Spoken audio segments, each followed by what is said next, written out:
Hi. I just started the game and I was expecting it to play Clear Obscure. Wait, let me close the windows. I really forgot to do that.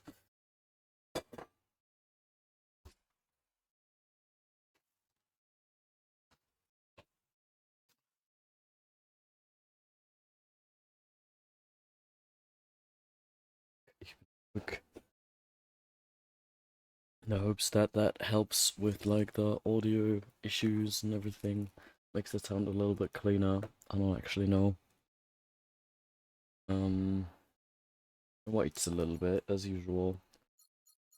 Maybe I will not be able to play a song on these. Um,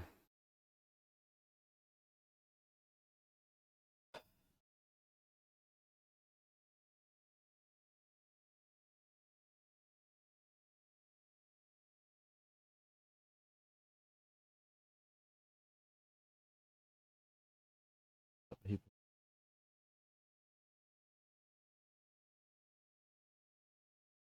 again pretending as I have dozen followers. Yours. Sorry, I was just noticing. You know that when you're in a group, WhatsApp group chat. I don't know if people use WhatsApp besides myself, but and then suddenly you got a bunch of like different photos and videos on your phone, and you don't know where they're from. I mean, you kind of know that they must have been from that WhatsApp group chat, but you just don't like have any context for them. Um, that's just what I got. I just saw my gallery and I was like, what is going on here? Um,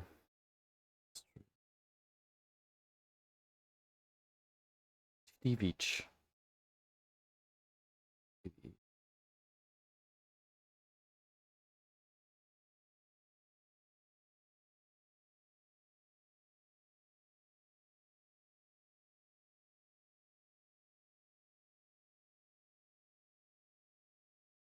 exhaust. Um, Maybe this time we'll go.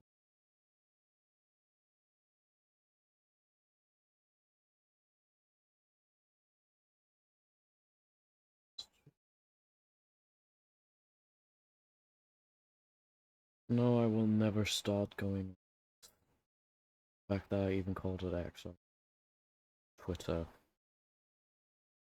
Um,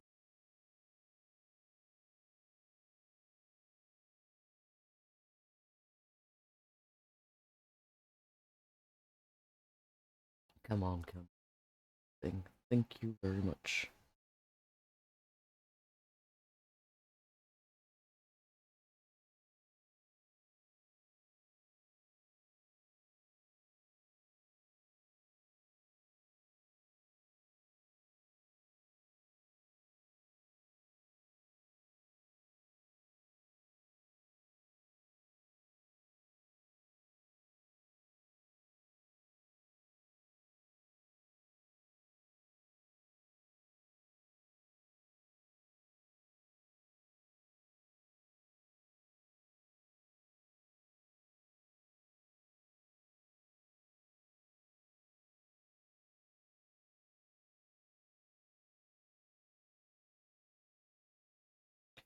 I should start to figure out some, how do you say this?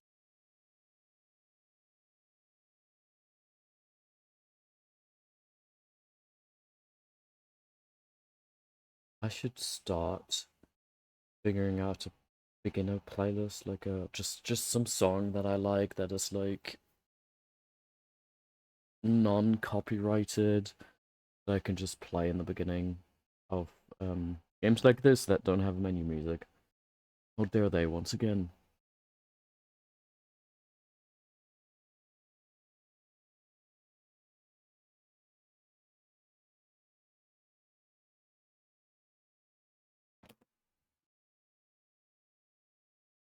I might even say, hey, this could be a nice way to start a brand too, because like usually streamers have like a very specific song playing in them. Oh, also, why isn't my game showing? There we go. Game's showing up finally.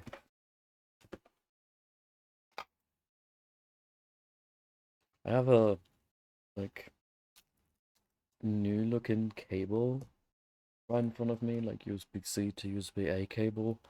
I'm not sure where it's from. Oh, it's probably from my Baustelle, my like night lamp. Not light lamp. It's a um. I wanted to have like a smaller light for when it's dark, but I don't want to turn on the big lights. One. And my mom suggested a Baustelle, like a construction light that she got a ton of for some reason, and I got one of those. It sounds worse than it is. It's actually just it also doubles as a power bank, which is very sexy of it. But it's not as bright. Like you can like it can be very bright if you really want it to, but it doesn't need to. I have it on the low setting and it's not that bad. It's not as bad as it sounds if you say, oh yeah, a construction light. Um, Probably more of like a workspace light or whatever you want to call it. It's quite practical. It also has like magnets and stuff, so you can like stick it up to metal and place it there. It's actually very, very convenient. I went grocery shopping this morning to get some garlic, specifically frozen garlic, because just the way like I live as a single and stuff like that, like any type of fresh produce is a waste in some way, shape, or form. Like it never like it just does not make sense for me. So I like to get like frozen garlic, like that's already like chopped and everything. They didn't have any. Still, like this is the third time in like 2 weeks that I try to get some, and it's once again like the whole herb like mint herbs and onions and all that kind of stuff area is just emptied. They please restock. Thank you very much. Um. Anyways, I think we can continue. How long has this been going? Yeah, nearly 10 minutes, 8 minutes. We can continue. We can continue being, well, stuck here. God. So imagine when Watcher finally gets free and stretch her legs. In general, like sitting like this for several days and years, and yeah, no, my knees couldn't handle that. I think most people's knees probably couldn't handle that. Hey, you're always there, aren't you? Mm-hmm. What should I call you? Peach, teal, pearl, mauve? Okay, mauve. How long? How long have I been here? 10 days? 100 days? I'm losing track. Let's pretend. Watcher, my name is Mauve. It's great to spend so much time We're having the time of our lives. with you. I've been here too long. Do you know when they'll let me? Never mind. I'll keep to myself.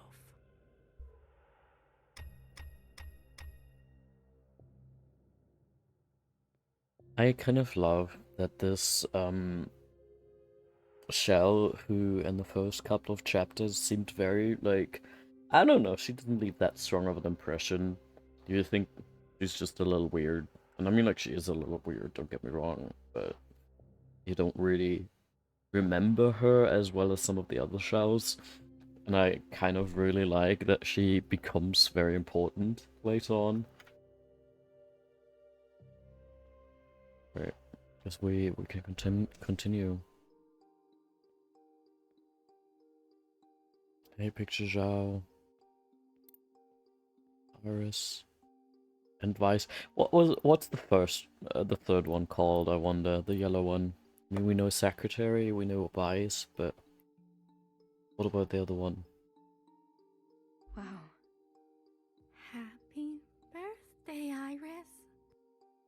Yay! Yay! Yeah. Happy birthday to me. You look so good for your age. Yeah. I wonder what age.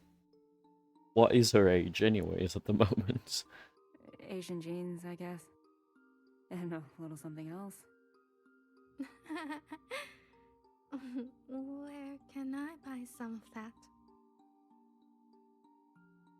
I love the Picture Zhao is very bluish. It creates a very nice contrast to Iris's yellow. I think you got your fair share. Don't make me blush. Do you feel betrayed that I accepted their gifts? Their attention? Iris, I think the more, the better. At least I finally did it. I buried every last one of them. Johnson, Mimi, and the fucking rest. One grave a day. Makes the sad go away. Sure. It's just you and me now, Iris. Forever and forever. I can't wait to spend every minute with you. Zhao, I don't think I can eat this cake all by myself. What do you mean? Oh, I love this song playing in the background.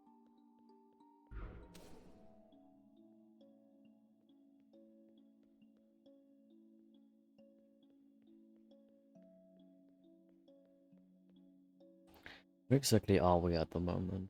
Is this like it looks a little bit like principal's office? Sees it's in black, but it's not that, right? Mother, it's almost time to meet with the keepers. Oh? Again? So soon? You've been sleepwalking. I'm sorry. Don't apologize. Eldest, the past haunts me. The past? There are things I have done that I regret. You could tell us what happened. Are a lot to be bound. I suppose I really am my mother's daughter. Your mother? From before? What I wouldn't give for a bowl of moodle.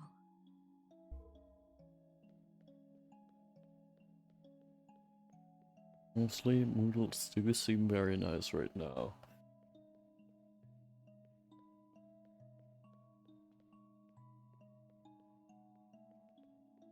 Orchard. I think I've never looked down here like this.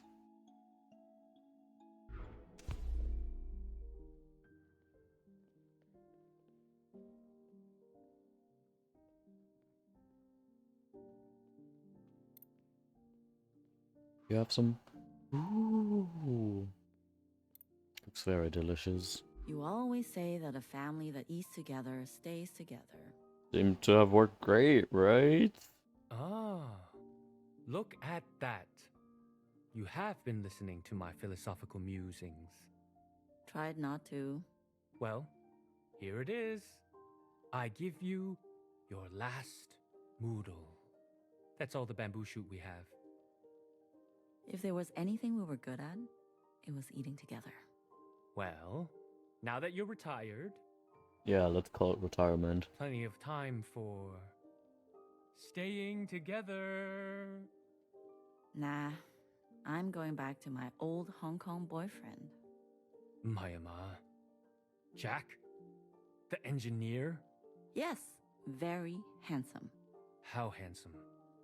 8 out of 10. How about me? 6. Is that why you gave me a fake number when I asked you out? Not a fake number, remember? My dad's number. You sure know how to break a boy. So, why did you stick with me and forget Jack? You know why. I do.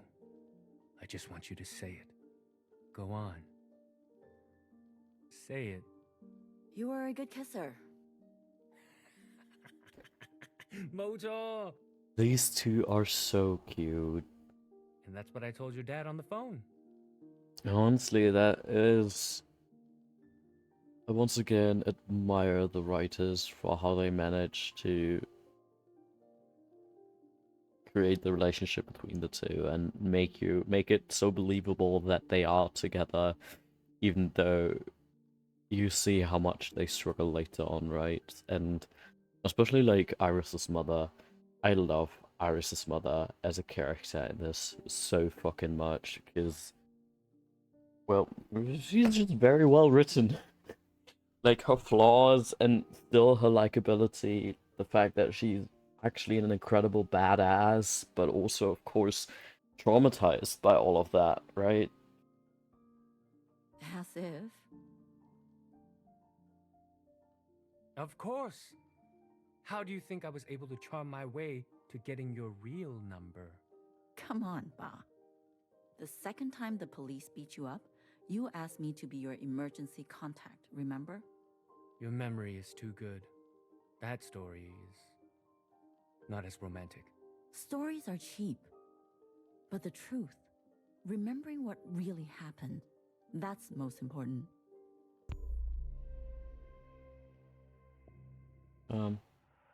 Hey there, Mauve. Oh. Look at you. Being creepy. You got some new clothes. What function is that?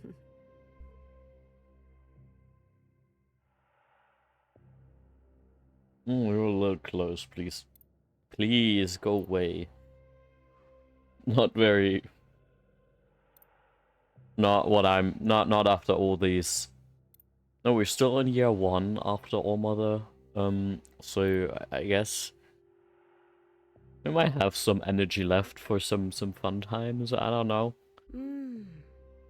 You brought friends. Peach, Pearl. Good to meet you. Mauve and I are pretty close. Yeah, she's very physically close to me right now.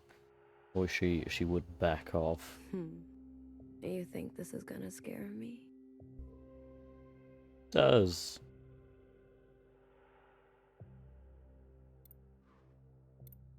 What are you wearing? I'm sorry. Things are changing quickly, Watcher. I've been appointed. As what? Look, within these 4 walls, you are shielded from the chaos. But the rest of us, under the fist of principle, we don't have much choice. Traitor. Come on, Watcher. Surely you understand. To be as close to her as possible is strategic for both of us. You've gone gray. Where are the others? Watcher. They'll defend me, resist this reign. They wouldn't just buckle to authority like that. Jump ship. Turn color at the slightest pressure. Watcher. You have no idea how ignorant you sound. Last night, Principal had our sisters dragged from their quarters and executed. I am the only one. And you are a liar, Noah. Filthy little liar. Who has managed to evade such a fate. I am the only one in any position to do anything for us. Well, no, maybe stop. Like... So I think you hyping yourself up this much. There is immense pressure for a public incineration. Many want to see you burn alive. Huh. Do you? I think the question is that what you want for yourself? Tell me, Watcher, is there a feeling worth getting incinerated over? Yes. All this time, and you're still as foolish as the day you started. Before I go, the guard said you are ill? What? Principal has requested we maintain you in optimal shape. What does optimal shape mean to you? I don't think any of this is helping me stay in optimal shape. I don't know, maybe my legs started rotting by now, and I think I will never be able to move my arms away from this position, but sure, optimal shape is fine. Guard, administer a dose. No. Stop. I don't want that. Needles. God, the thing is, I really need to look for a new doctor. I am... My Tito's has been due last Friday, and I haven't gotten it because I need to get a prescription first, and for that I need to find a new doctor, so I will be off tea for a while now, probably. I don't know. To be fair though, I still have a small dose that I could probably get injected. I just, like, we in Germany here are so fucking weird. Like, instead of going like, hey, we're gonna show you how to inject yourself, gonna be like, no, we gotta have a professional do it. So I've never been taught how to do it myself, and it also, like, I don't know. Yeah, it's just really annoying, which means I now have to go to a doctor with that dose that I still have, which is nice, so I can, like, prolong my T levels a little bit, which is nice, but at the same time, man, oh god, I need to find a new doctor, and I hate it, because that kind of shit takes me a huge amount of effort, right? So my old doctor being like, yeah, sorry, we get rid of all of our trans patients, basically, is very frustrating. Don't. Don't you dare move. Watcher, please. Don't make me use force. Yeah, this game is called 1000xResist. Of course we're gonna fucking resist. Don't touch me. Sister, I promise this is for your own good. Yeah, fuck off.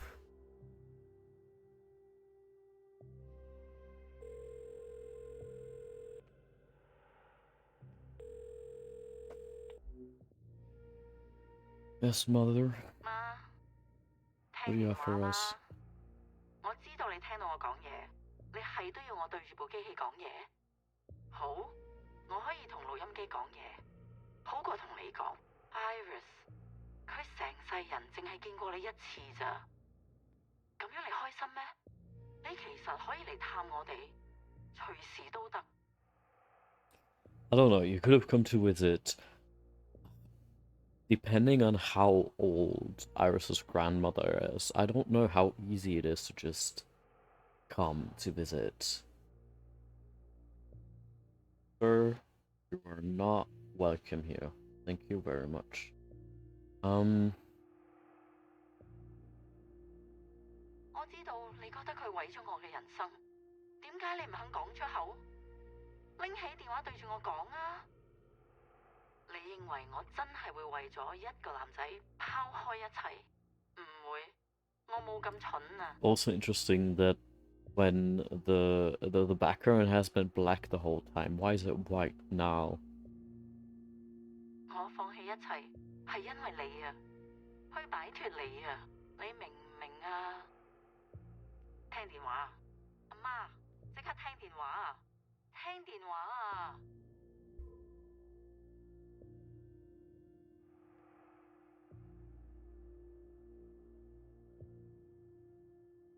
Oh. So that new, like, those drugs you gave me make you look a little bit more make your outfit look really good. Gotta say, I do like the flowy shapes around. Like, it looks, those look like really cool shoes, I guess. Watcher, I brought you a book. Thank you. I've always wanted to. This is not just any book, though. Oh, you look awful. And whose fault might that be? Dizzy. Nauseous. I do feel that, though. I feel the same at the moment. Once again, still slowly trying to wean myself off of my antidepressants. Not a nice experience, never has been, but my head is like floating. Basically, it feels like my perception is very delayed of things. Which I was prepared for. I actually expected this to be a lot worse. I'm surprised I don't have like those crazy nightmares I had whenever I forgot to take my meds for a day. So that's nice. Like I could sleep a lot worse than I am sleeping. I don't want to say I'm sleeping great, but like it could be a lot worse. So there's that. Let's see how well this goes after I've like actually am on the like lowest dose and have to basically go off completely and not take any of my antidepressants anymore. Because I've heard that's usually where most people struggle, because I'm already struggling myself. But to be fair, one of the reasons why I'm struggling is also a little bit my own fault. I'm not doing it 100% the way it's prescribed, because since I was a little bit of a mess and I forgot to renew my prescription and everything, I got like my dose got a little bit, I didn't have enough anymore until I have to go to the lower dose, and I had to kind of spread this out more than I was supposed to, so that's also part of the reason why I'm like weaning myself off slightly faster than I should. So this is also my own fault. Don't do this, kids. Please listen to your psychiatrist. Yeah.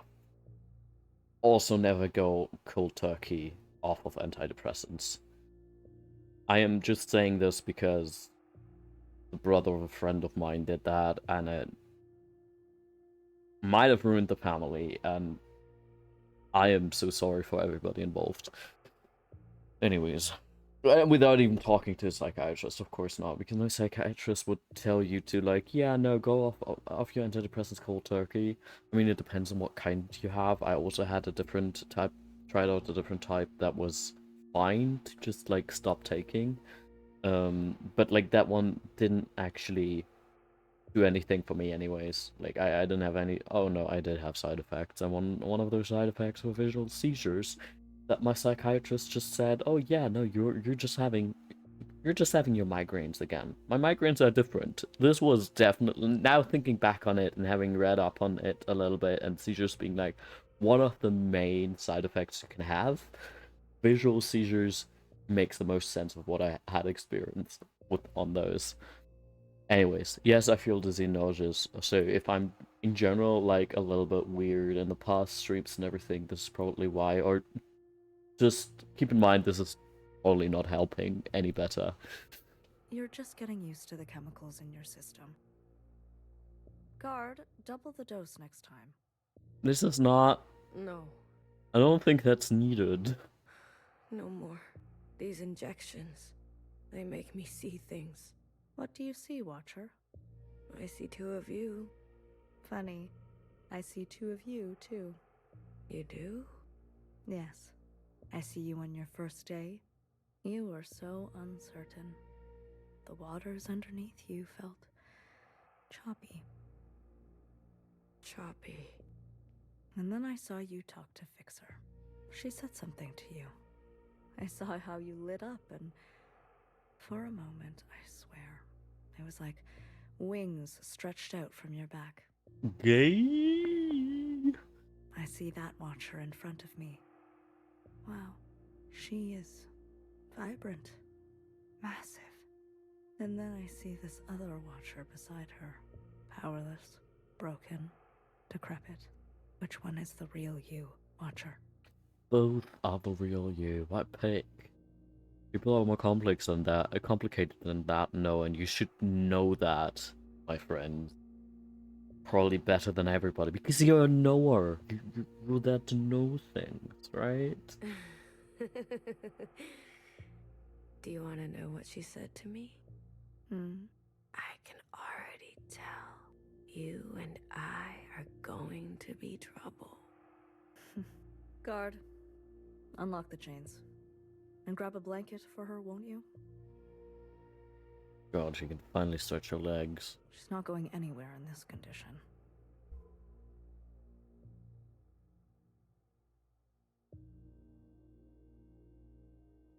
Oh, there.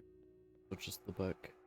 Oh, we walk surprisingly confidently for the fact that we can barely see straight. No. Hey, Mov. Hey. Are you okay? Your eyes look a little, I don't know, intense. I'm feeling not so great. What did you inject me with? Great. Thanks for your help.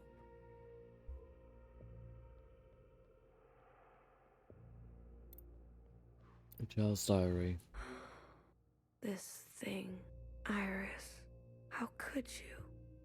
I also love that it doesn't really look like a diary and that it's just like more of a college block or anything like that. It's just like a notepad type thingy. That's very cute. She loved you. Yeah.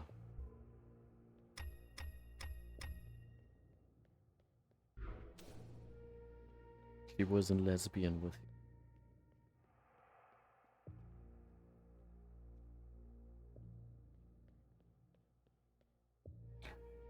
Why is this door partly open? Because, like, a lot of the time, usually the doors you're not supposed to go through are closed. Is this just to show more of, like, the chaos that is going on here, or am I missing something specific about it? Hello. No wood? Did you bring the cleaver back? Or did you fail at that too? Never send a man to do a woman's job. Or any job. Clara, did you hear what I said? I'm just glad to come back at all. You come home empty-handed and you want me to celebrate? It's like you want to freeze to death. Wait till Iris hears about this. Yeah, let me freeze to death. Better than being trapped with you. Ooh.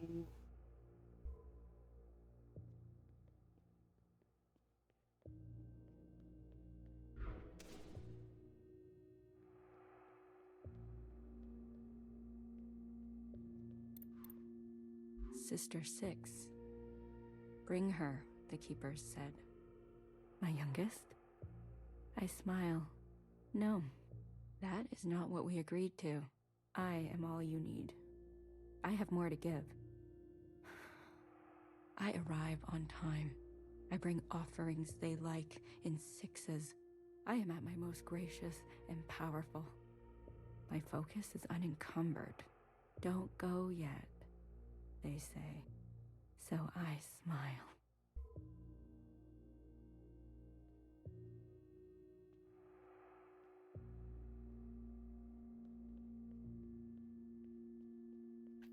I don't know what is up with the 6s. I feel like I'm missing something there because in my first playthrough I didn't even notice the 6 in her language. Or at least I don't remember that that was a thing.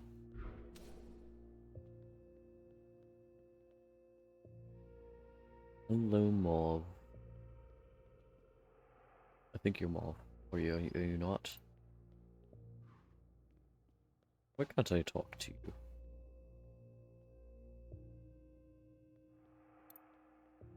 Okay, Noah. Get out of here. Hi, Watcher. The only one who visits. I'm sick of you. Sick of your face, your voice. Right, Mauve? I need to tell you something. I don't want to hear it. I lied about being the only sister left. Oh, wow. Great. Why are you mentioning that now? To bring up trust? What's your goal? What's the angle? Because that's the thing. I don't fully understand it, and I gotta be honest, I don't think I've ever fully understood her angle. I have like, of course, some vague ideas of like her desire to, well, dismantle everything from the inside and just in general trying to be like the spy on the inside, and I think that's what she is going for to a certain degree, but there have been some actions that to me just feel like, no, that's not it. That's actually not it. You're just being weird. You don't make sense to me. Sure. Fixer is alive. The incineration was a setup, as was Fixer's appearance in your first communion. Who are you communing with then? Hmm? Principal. I was communing with Principal. Obviously, like we talked about this, Noah. And also we're in the second year now. As you said, it seems she knows a thing or two about being a watcher. Yeah, because she's the first. Fixer. Fixer is alive? Yes, alive and very well. My Fixer? Yes, I need to see her. I'm not sure that's possible. I need to see her. There is simply no way Principal would allow. Isn't that why you're her little puppet? Sorry. Please. I'll see what I can do.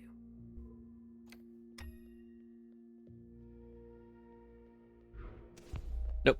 Okay.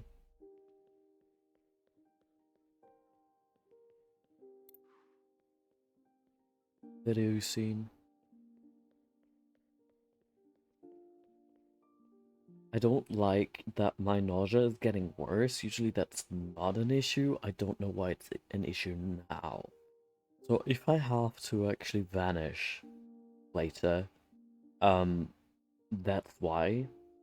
In general, I feel like last night and this morning are a little bit, I feel a little weird, but like I didn't feel this bad when I started streaming. I felt very like, well, ready to stream without problems. So I'm sorry about that if that ends up getting worse. Anyways, hello, mother. Tell her there's no more cell connection here. So if she's trying to reach us, she can't. And the lapchung is under her bed. Locked up because of all the crazies trying to break in. She better not be going to bed with wet hair. Probably no water left by the time she's back anyway. Make sure she knows we suffered. Are you listening? Did you hear me? How am I gonna remember all that? Why don't you just say it? I hate this notion of like, make sure she knows we suffered. In general, this desire to hurt her. And I do understand it, of course. But like, it's also something that I just see in my own stepdad, for example, instead of like, don't get me wrong, you shouldn't be all self-sacrificial, especially also not as a parent, because that also doesn't help. AKA my other father. But what I'm trying to get at is, how does the fact that they suffered add to the conversation? What is her intention with it, right? And right now I just see it as like, hey, we try to hurt you. We try to hurt you back because you hurt me. And it's so frustrating to see this angle and to see this behavior in parents out of all things, because like this is one of those things you should be able to have revalued and have grown out of, because it, to me, it's childish. But at the same time, trauma does a lot of things to you, and it makes growing up incredibly fucking difficult. Means that your children will probably have to grow up for you and do therapy for two people. Anyways. Because she'll listen to you. Write it down if you're going to forget. Saisi-kan. What? What's your goddamn problem? Wait, can we see his skin through his hair? Is he balding? We don't even know when or if Iris will watch these. Why wouldn't she? Huh? She said she'd come back, didn't she? Yes, but you know this area is dangerous. And she's immune. No excuse. I don't think it's just about immunity, though. Like, when the world falls down a pandemic as severe as this one. Hey, Boaty, good to see you. I think there are a lot of other dangers too than just, like, not falling ill or sick. We can't bury ourselves. Datla. I didn't raise a liar. Okay, can you just press record? It's been on this whole time. Great. God damn it, Clara. Muy, me again. It's Monday, around noontime, day 62, I guess, since you left. How are you?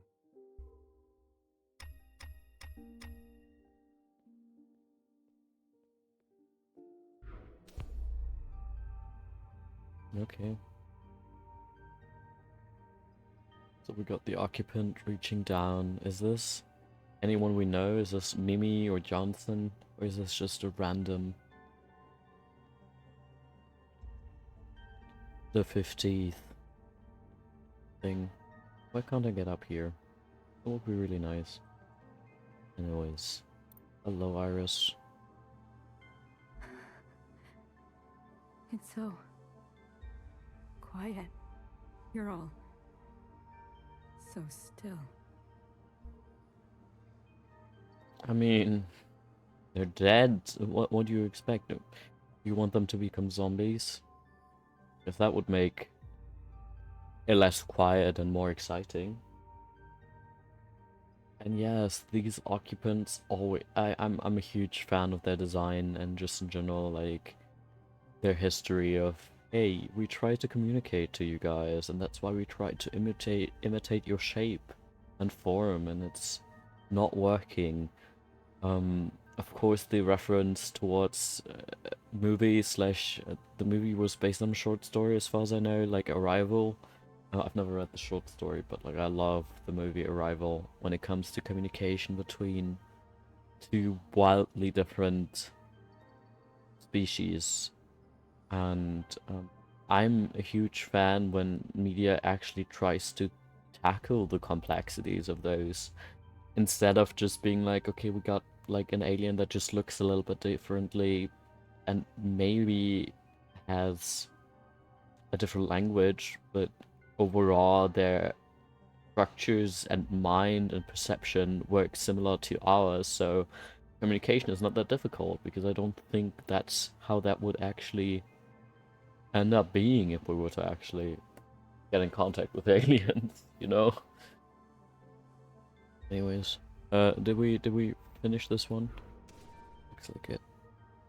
Hey, Picture Zhao. Hey, Dad Zhao. Hey, youngest. This is all your fault. They left because of you. Everything about you. You're pathetic. Baby. Yeah.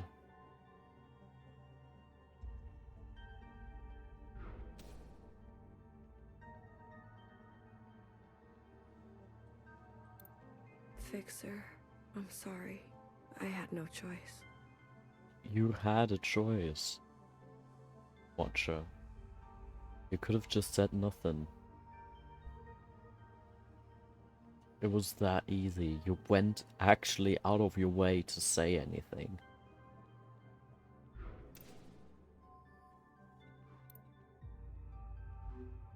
They use us and then throw us away.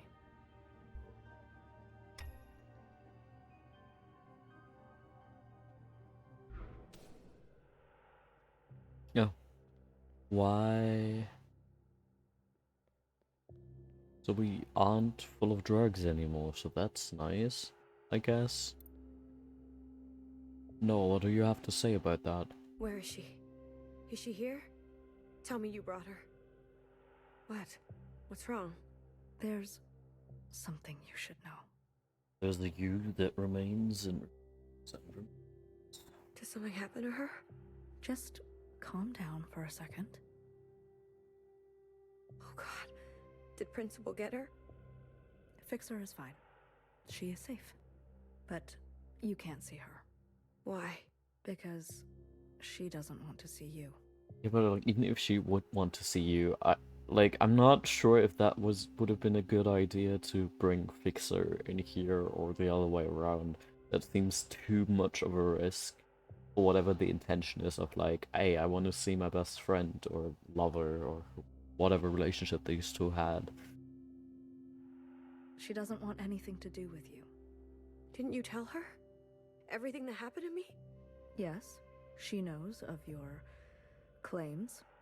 She also knows that, while communing, a Fixer identical to her asked you for help. And you had her killed. That's not fair. Fanny, she really thought you weren't one to buckle to authority, jump ship, Fixer. turn color on her like that. No, no, no. And then, to add salt to the wound, you murdered Mom. Watcher, Fixer hates you. She's the one at the front of the crowds calling for your public execution. So the thing about the whole situation is also like, yes, a lot of the things Noah is telling right now is the truth, but we also know that Noah is a notorious liar, and of course half of the stuff she tells is also just not true, and I'm also... I don't fully understand her, I gotta be honest, and a lot of the things she does throughout this whole situation. I do understand her angle of trying to help the revolution from it within. Always like one who's like, we need several different roles when it comes to change. On the one hand, we need the radicals, the protests, the riots, and all that kind of stuff, but I also think we need people on the inside who open doors. And so I'm not one to say, okay, her... how do I say this? Desire or her...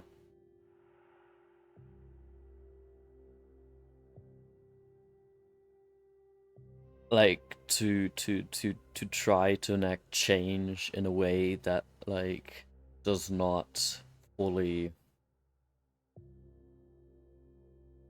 that is not fully ethical in any way, shape, or form, because she is playing along, right? She's playing along with the system, she's torturing Watcher, obviously, and in general upholding it, right?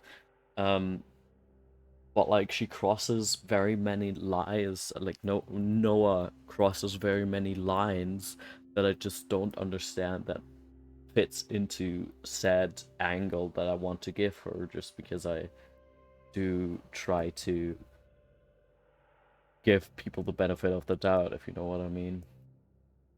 I can't. And she has every right. Like she is, of course, absolutely manipulating Watcher for the whole time, and part of me, no, not part of me, like I don't fully get it, I gotta be honest. Stop. Please stop. Sister, maybe it's time to accept that you aren't who you think you are.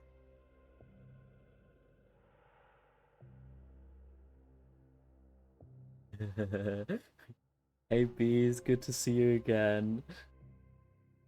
And yeah, this might not be the best discussion to have immediately after you woke up, but we can have a handshake a little bit on about the fact that like I'm also not necessarily in the mind space to have these types of discussions, because I also feel a little dizzy and nauseous and my brain's a little boozy. Mainly, once again, weaning myself off of antidepressants, that's what it does to you, but It's still we're all running on not the best capacity of our brains. That's what I'm trying to say right now. And there's no one left who loves you. Shut up, Noor. Shut up.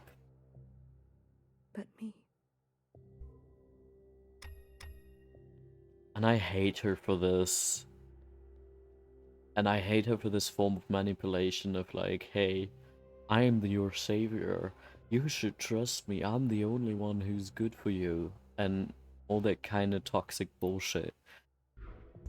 Oh no, wait. Can I talk to her too? Have I talked to her? I've had enough of your shit, Mauve.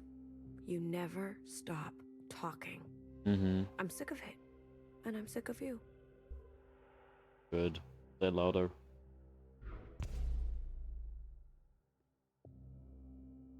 Hey, youngest.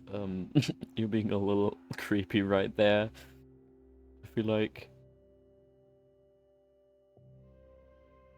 Very narcissistic angle, yes. Hey Iris, how you doing? Are you holding up? Don't come in. Mother? Are you awake? I need your help. The others won't play with me. This is Mother's time. Do you hear me? She needs you. Does she? I asked Sister Purple, but she ignores me. Sister Pink won't even. Mother? You are tense. I can give you a massage. I love that picture Zhao and Iris are basically paralleling the relationship between Iris's mother and her father. I mean, in general, like a lot of this game is of course about cycles and generational trauma and the repeats of like, how do I say this? Of patterns that repeat over and over and over again. And like, even though I just really like how they managed to strike this very specific balance of the parallels are there, the patterns are repeating and all that kind of stuff, but also the situation is still very, very different at the same time. And I think that's really cool. Mother! Hello? Stop calling! Iris, don't yell. You said you hate yelling. Just give me a moment, youngest.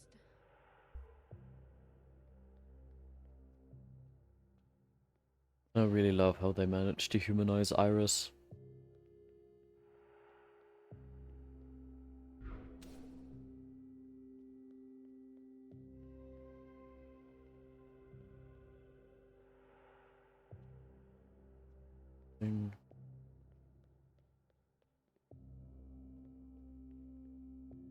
Intuition.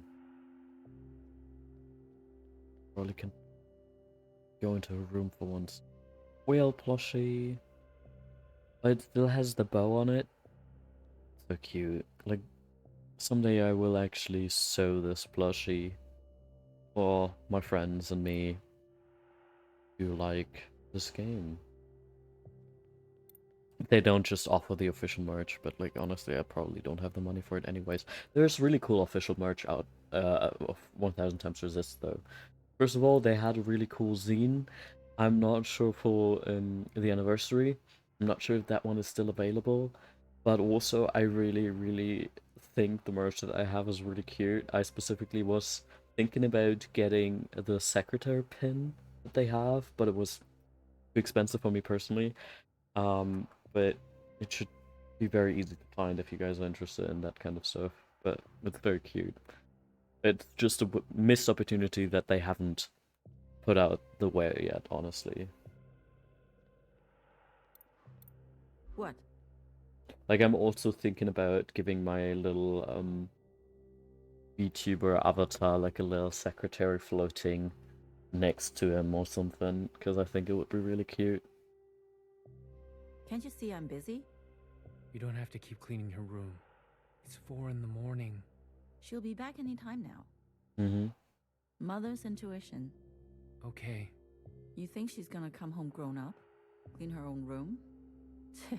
My cousin, when he came home from college, moved back in and was even worse than before he left. Acted like a returning scholar deserving of a maid. Give me a break. Video her tonight and remind her that when she's back and we're dead, she better clean up nicely. Why don't you say it yourself? Exactly. No. Those are your words. Clara, how long are you gonna stay mad? Mad? Who's mad? I just have nothing to say to her. Oh, I'm locked up again. Hell yeah, great. Familiar pose. No, what do you have to say for yourself? Watcher, there's been unrest. Insurgencies abound. What do you mean? Sisters are rising up against Principal and her new government. Great. Good thing. I think I can make a case for you to get out of here. Really? Let's go over it again. What you told me last time. The moment All-Mother fell to the ground, I turned around. Principal was there, as if she was waiting there the whole time. And then All-Mother called her youngest, as in she's the ancient sister, which makes so much sense because... Wait, I have it written down that you said Principal took the train with you. I like that Zhao is mimicking both the father, but could also be interpreted as guilt or her conscience. Yeah, absolutely. Been trying very hard to spell that word, but the context has passed. Yeah, no, I get what you mean. No worries. But I'm fully with you. I mean, we can like picture Zhao is not actually existing, right? I would assume so, that she isn't actually a picture talking, right? So it's kind of nice to see that those parallels that her father kind of manifests in this way, as like having a very similar voice, and I mean like voice in a more metaphorical sense, right? As like guilt and conscience and this I'm pretty sure I'm not making sense right now. Maybe you know the vibe that I'm trying to get across, but words are hard today for all of us. The little voice in the back of her mind, yeah, exactly. I do think that sad little voice has a lot of parallels with the role her father played in relationship to her mother, for example, right? Of course, it's more complicated than that, but I think that's... I really like that. No, that can't be. You said this was all her idea, and she told you which train to get on and met you on the platform. Nor, I'm really trying to empathize with you, but you're making it so fucking hard, man. These are your own words. I don't remember saying that. I was late. I tried. I was rushing, and then it was an accident. Can't they see that? The Keepers. There's no reasoning with them. There's no reason with them. And in general, I'm amazed by all the parallels this game draws, of course, and by mixing up all these timelines together. I mean, we know by now, and I'm not sure if you guys have been there when that reveal kind of happened, but we know that we've been basically in a gigantic communion for the whole game, and that we know that mainly because there was a scene of like Secretary saying once he found us finally on T, Transmask King, being like, hey, yeah, okay, I'm gonna reboot the communion, everything is like, you're struggling right now. And like this whole notion of like timelines mixing together. You don't know who exactly you are because you're at the same time everyone and no one, of this like line of generational trauma that has been like going on and going on and going on, and the repeating patterns, of course, and the cycles, and yeah, not really like slowly kind of losing your sanity over the fact that you don't know time and place and what is the now and what is the then. This game is so amazing. I can't. Yeah, I'm fully with you. This game, I can only recommend you play it for yourself. Um, I'm just amazed by the fact of how much replayability it has.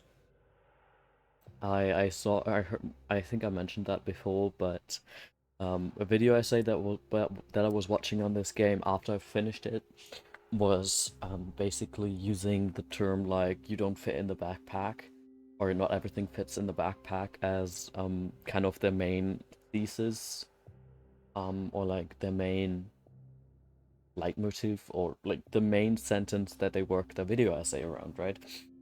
And it fits so well for me personally, because whenever I replay this game, I take something else with me and I leave something else behind.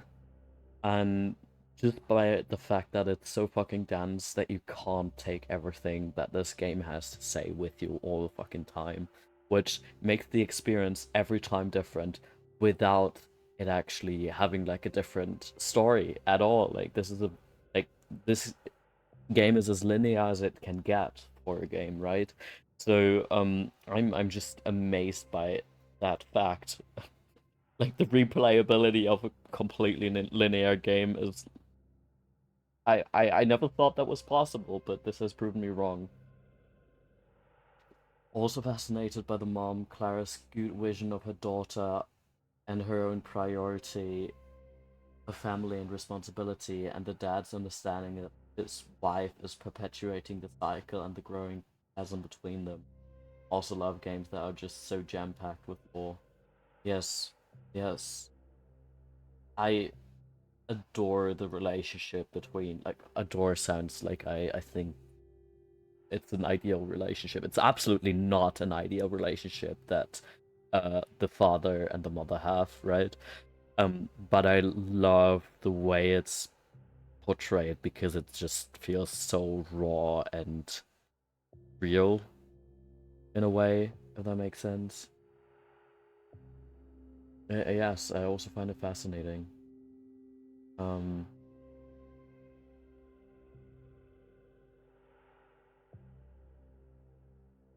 How could they? To my children. 3 of them were unlucky, but Pink is in the worst shape. I pull her close, rock her to sleep.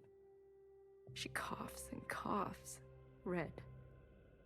And I love how Iris tries to break that cycle, right, of generational trauma. Like, you can see that she, to a certain degree, is very aware of these things, and has, to a certain degree, gotten better than her mom, but at the same time has also obviously gotten more extreme than her mom, because as much as, of course, the story with the ancient sister, right, is that we have been told is very skewed by the principal, who is the ancient sister. It has been from her perspective. I do think that most of this is actually what happened, or I would assume that most of this is what actually happened, right? And that is, of course, absolutely no fucking way of treating your kid because your own insecurities and your own trauma got triggered like this, right? Um, and well, people are complicated. I also come from a family that carries a lot of trauma. The trauma we carry is very different than this one. Um, and I'm just so grateful about the relationship that I have with my mom nowadays, because as much as like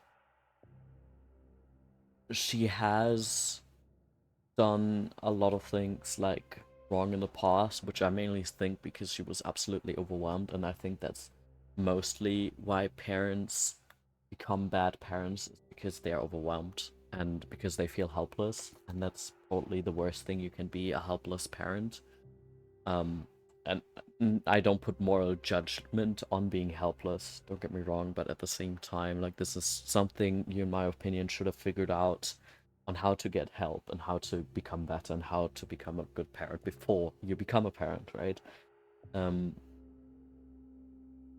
It doesn't mean you gotta be a perfect person, but you gotta have, like, done some groundwork therapy-wise and character development-wise, because having kids. And I'm just so incredibly fucking grateful that I now have that type of relationship with my mom, while we talk about our traumas. We talk about these things on a very, like, intense and deep level.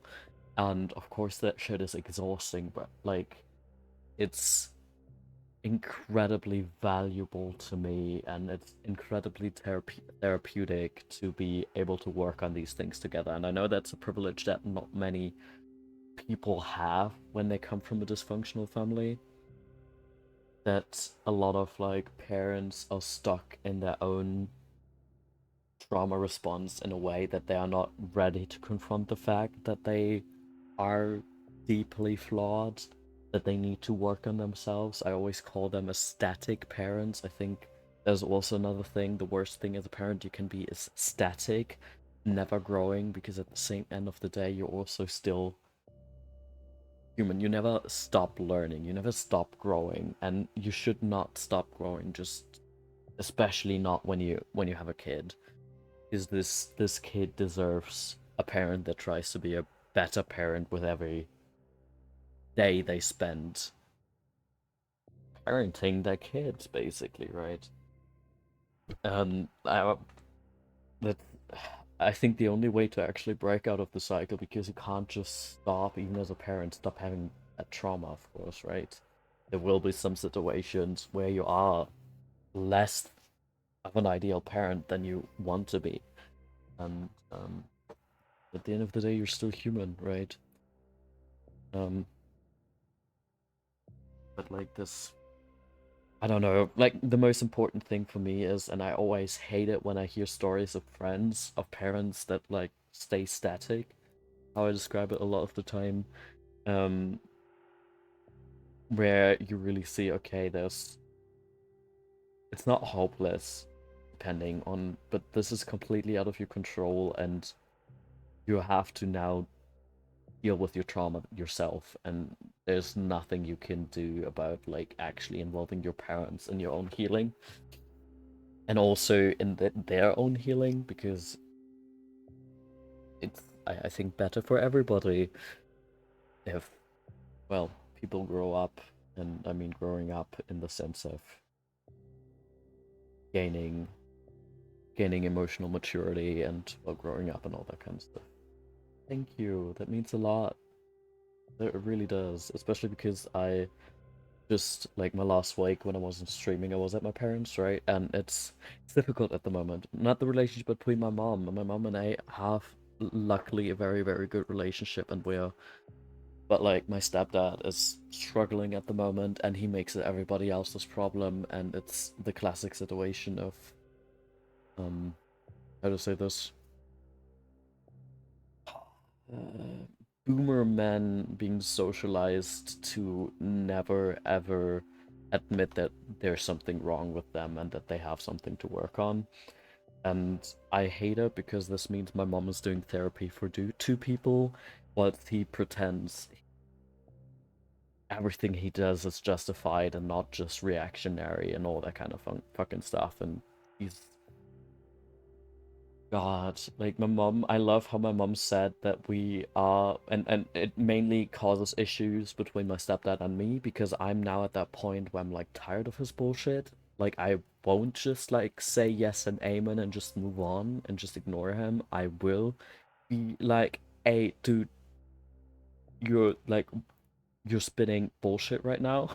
But this is also not necessarily helpful, right? And my mom is basically trying to mediate, which is, I hate for her to do, and I've now made the decision that I will try to have a very good conversation with my stepdad. I don't know if we will be able to do that because at the moment, like, our fronts are very hardened. But like, yeah, he pretends he's like so fucking helpful because it's the classic situation of how do I say this? He's functioning very like so in a societal acceptable way. Oh wait, give me a second. My mom just called me. Assumptions. Even AI, as I mentioned. Sorry, how did that stop? Okay, I was watching a video in the back. Give me a second. I'm gonna check in with my mom and ask if she feels a desire to talk, if this was a conversation about like, hey, let's talk, or if this is just a, because usually around 1 p.m. my time we have a call. I'm so sorry, like, yeah.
Earlier is wrapped in this. The technology is not praised for how it can advance collective knowledge, but how it can replace labor, strip down expertise, and make think.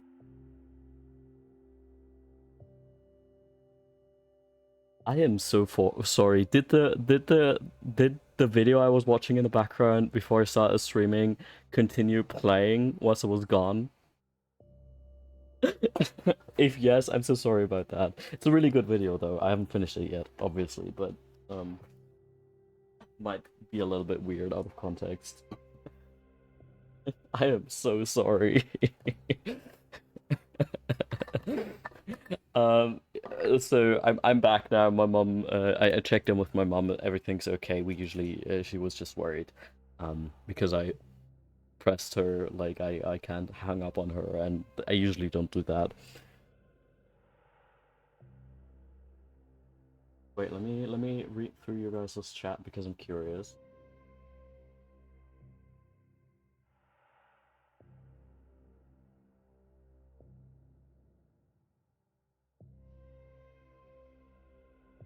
You guys are so sweet. I'm glad this is something you enjoy. Those tangents.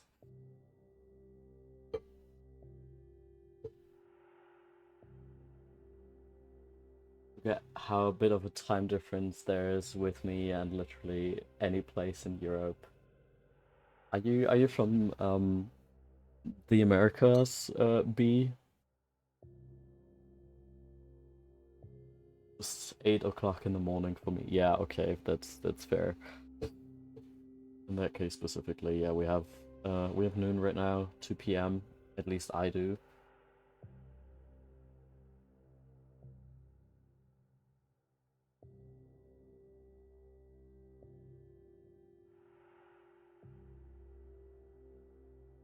Getting jump scared repeatedly by AI discussion. This video is actually not specifically of AI, it just uses AI as a as an example for something. It's I feel like it's only fair to now share the video with you guys if you are in any way, shape, or form interested in watching it. Also because I was stealing content for my pause accidentally. It's by Unpoetic Justice. I'm a huge fan of theirs, because they have a way of like approaching topics in a way that feels, I don't know, very much asking the why of things, right? And of behavior, of social behaviors and cultural movements, and I do really appreciate it. This video is called The Fear of Intellectualism, and well, it talks about the fact that we have this huge cultural shift at the moment, I think, or at least in many subcultures and just in general, and it's usually something that's more associated with more conservative leaning groups, of instead of asking and questioning the stuff that we've learned through our environment and stuff like that, that many people have like this fear response as a result of like yeah, because it means that you have to question yourself too and what yourself means and all that kind of stuff. I'm doing a very bad job at summarizing the stuff I've already seen of this video, but it's a really good video. She usually makes really good stuff, so I trust that this video is a really good one. I like how she approaches topics a lot, and just in general, she has kind of given me some different perspectives on things, and I love when video essays do that. Shaking things, the anti-intellectual movements makes me want to bite things and thrash around like a shaken worm. Yeah, I'm with you there. I also, for example, also really like the recontextualization, because for me, I'm not an academic. I will probably never be an academic. Like, this is just something that I don't have the energy for, right? To do that amount of work that like proper academic work needs. And I loved or really appreciated her definition of intellectualism in this context as not necessarily something like completely removing it from an academic sphere and more talking about the more philosophical aspect of what it means, of like questioning yourself, your environment, the things that quote unquote make sense to you, the systems that you grew up with, the like, and instead of asking the whys and like like thinking deeply about things, and then until they you break through those constructs you kind of have grown up with, right? And I do really appreciate this recontextualization of intellectualism because it's something that's a little bit more accessible to me personally, if that makes sense. Same, but I still want to know things. I want to I want to ask questions. I want to learn. Yeah, exactly, right? We just got to figure out what type of learning is the most accessible for us, right? And yeah, I don't know. I'm glad I got to share it, even though once again I have now. Wait, let me close that tab so it doesn't happen again. Because like I don't like not having full control of what is happening, and this was a little bit out of my control, mainly because I think my headphones turn it on. Because when I put my headphones off, I sometimes press the like touch button and it turns off things I don't want it to turn on. Turns on or off things I don't want it to turn on. Wait, let me open the game again. At least there's a little bit of like ambient music in here. Oh wait, be right back is... Why is that hidden? Okay, image. There we go. We're back.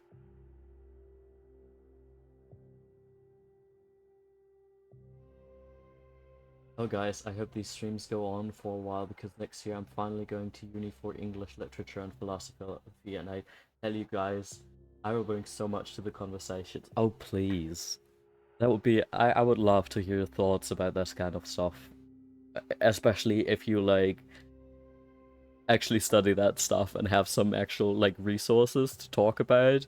Like I have like interest in these topics, but like I'm just not very well read at all.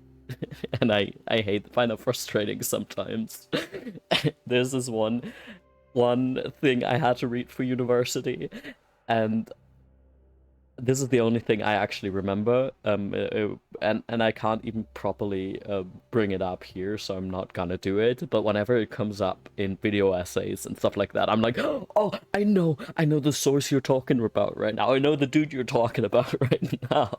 It's like, it gives me so much joy to actually like it's like I understand that reference, quote unquote, just with academic stuff. But I sadly only have one source like that.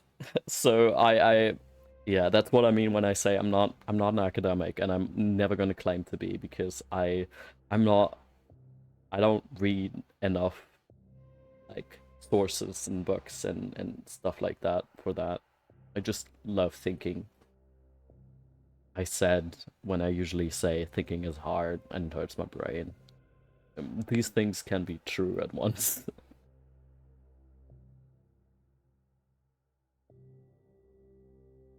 You are so welcome to bring up your nerdiness into the chat. Please do.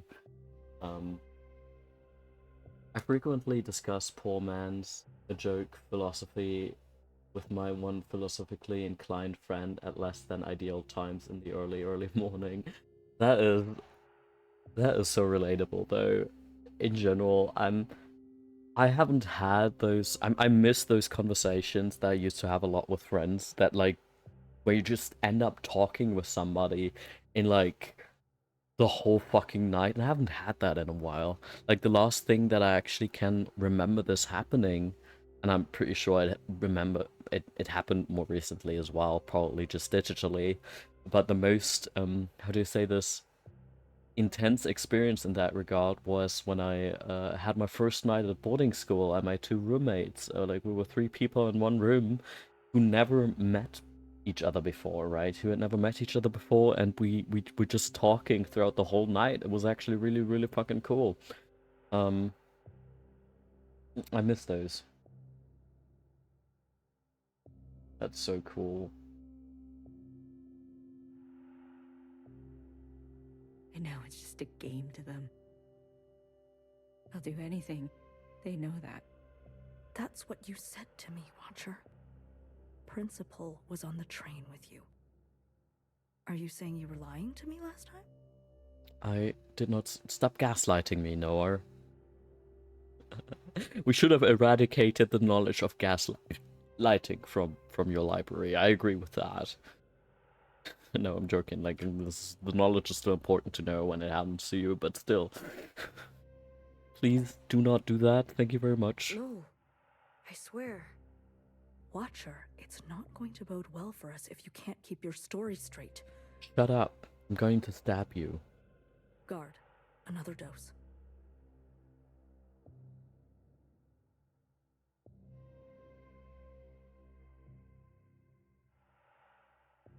Like coming together for tea over the phone, but instead I bitch about capitalism is repurposing nihilism. That's an interesting thought, and you are... I can see it. That's like that's a take I can get behind. Tell me more. Feel free to share more in the chat, because I'm curious. About like how specifically you came to this conclusion. But yeah, it's...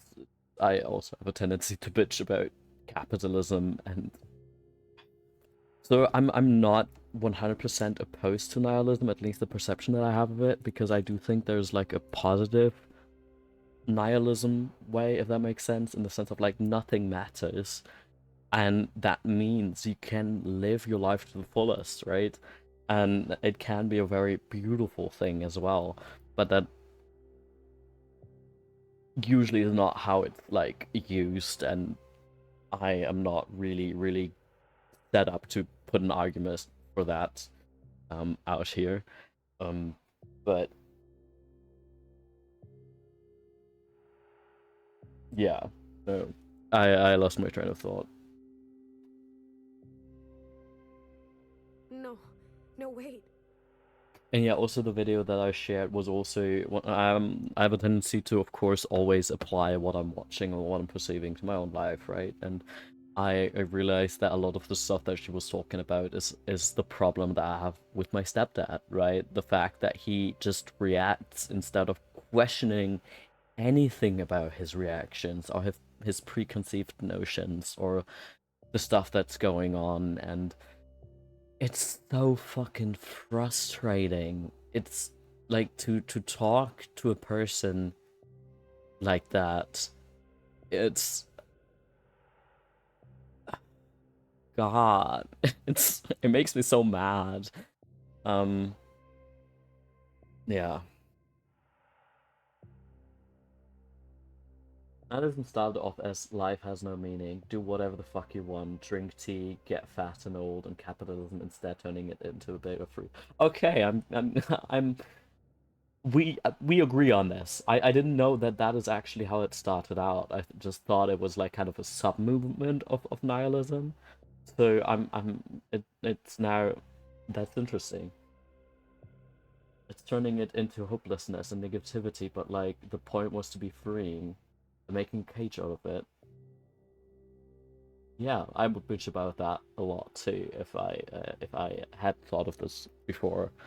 You're very right, and I'm fully with you with like that original thought of like, yeah. Drink tea, get fat and old, and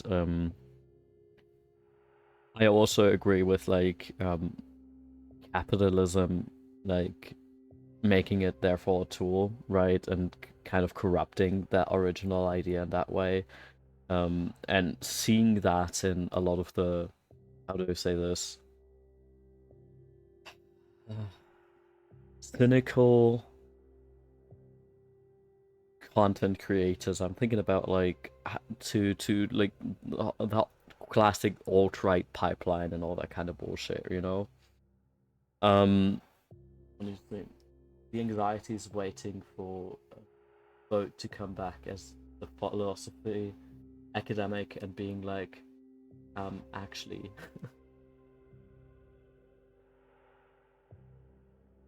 As the philosophy academic, actually.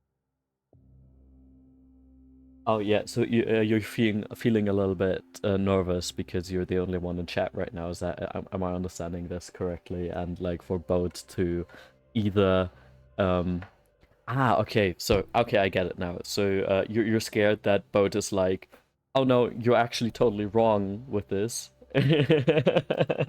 I think honestly, I'm just self-projecting right now, but like if I were both at this, I would just be too fascinated about this and be like, yeah, no, probably just nodding in the background and not really having much to add, even though I might know more about philosophy or something.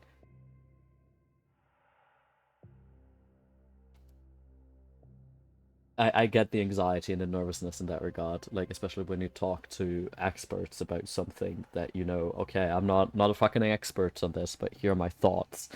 And the thoughts are still valid, right? I'm staring at the screen like an iPad baby watching their favorite show.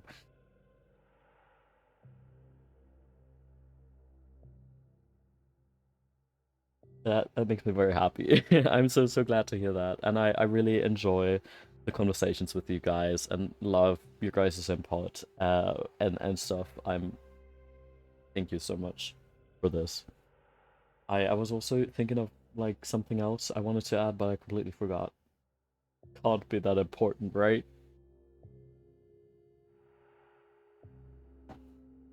My story. I need you to help me help you, okay? Okay. Clumps of hair falling off.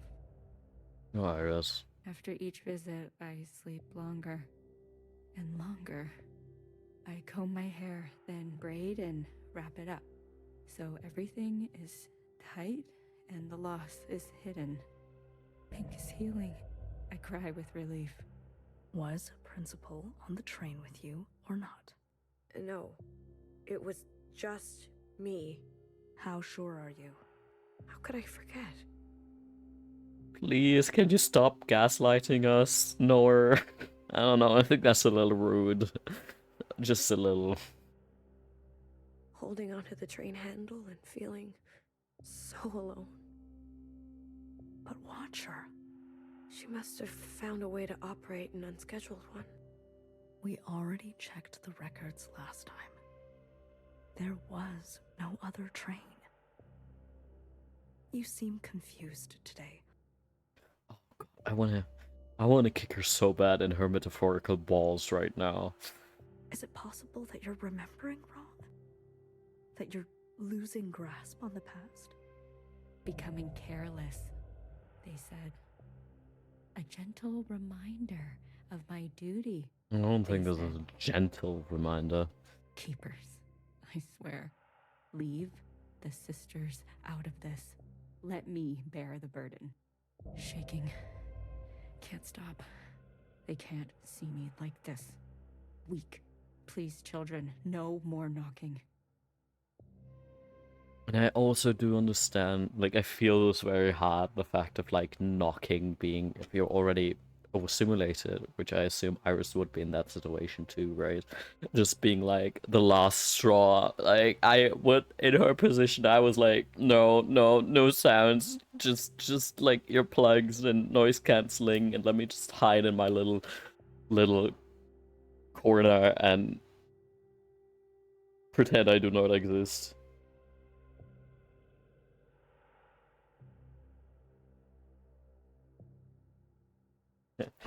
Actually, nihilism has always been a starting point for programmed hopelessness. You can thank the numerous fascist regimes in the 40s, like I just speak anything true into the air and it immediately becomes untrue and wrong, and actually I completely misunderstood the media I just learned this from. I feel you so hard, Bees, with that anxiety. I do have that anxiety whenever I start talking about something as well, and I'm trying to kind of be okay with being wrong, if that makes sense, and just be like,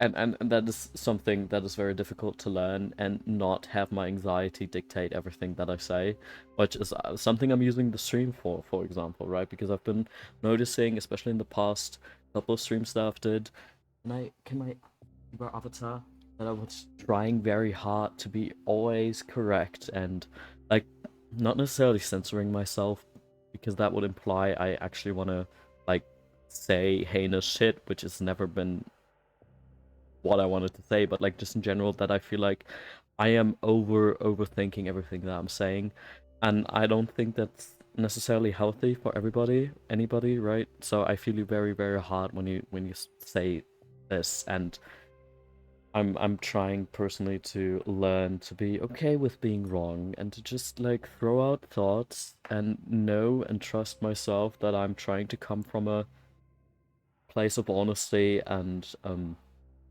favorability and just in general giving people the benefit of the doubt and all that kind of fun stuff.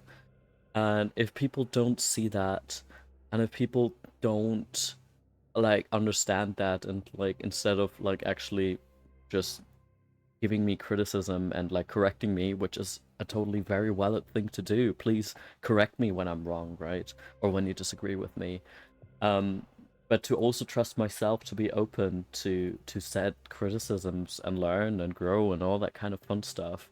But man, if that anxiety of being wrong, of making a mistake, of like not using the perfect wording all the time doesn't persist and it's just nagging, and I gotta be honest, man, if people are there to take me either out of context or to really want to misunderstand me in bad faith or whatever, then I don't want them to be in my community anyways, so they can fucking leave.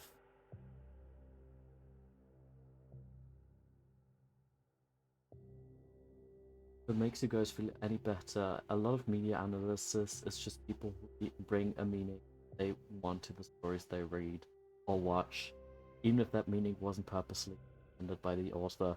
Yeah, no, I fully agree with you, and honestly, I think that's beautiful. Like, I, as an artist, really like the thought of, like, hey, I've created this, and most of the time it's very, like, very hugely inspired by my own experience and probably just a way of me like processing my own emotions and stuff like that.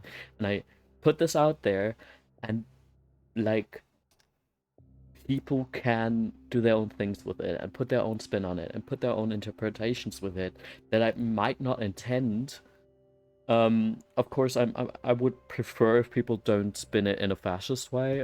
Please don't do that. But like, I think there's something beautiful about the fact that communication, especially when we talk about art and media, is inefficient. That is something that, for example, I've always admired about literature, because literature has kind of it plays with words to create images in your head, right?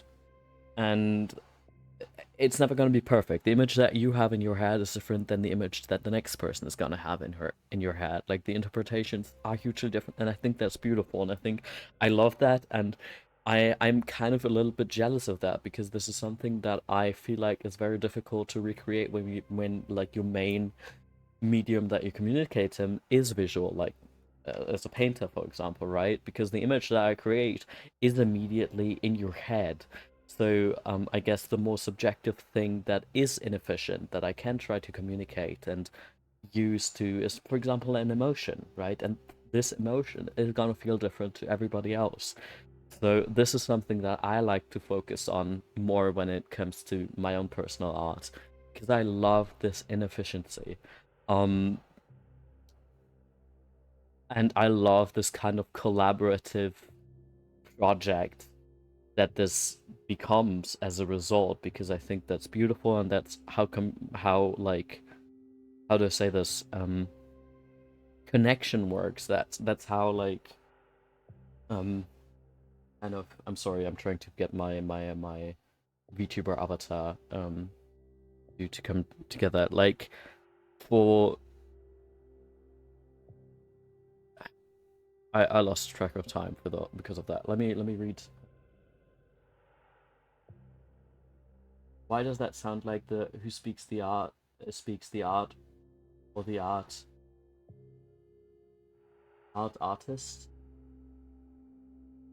Can you give us a big smile, horrendous fascism take? Oh no, don't do that again. Yes, please.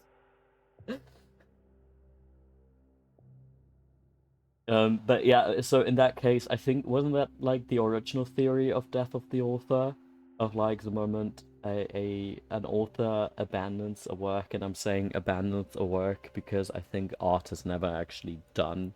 You just say, okay, I decide to not stop working on this, basically, and put it out there. That like the intentions don't necessarily matter. Don't get me wrong, I do think they matter. I think they're also still part of the larger conversation of the art piece, but at the same time, I also like the why is my avatar being so glitchy right now?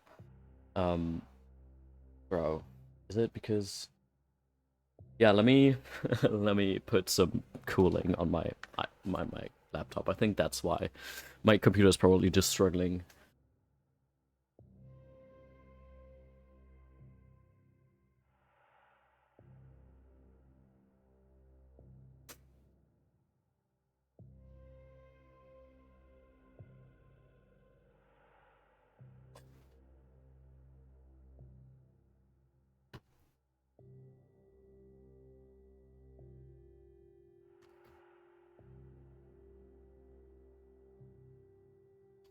Anyways, that's also something that I just really appreciate about fandom culture, being like, okay, we take this thing and we make it our own. And it becomes like this huge collaborative broad project in some way, shape, or form. I do adore memes as a form of art, because to me personally, it is a form of art, just by the, how do I say this,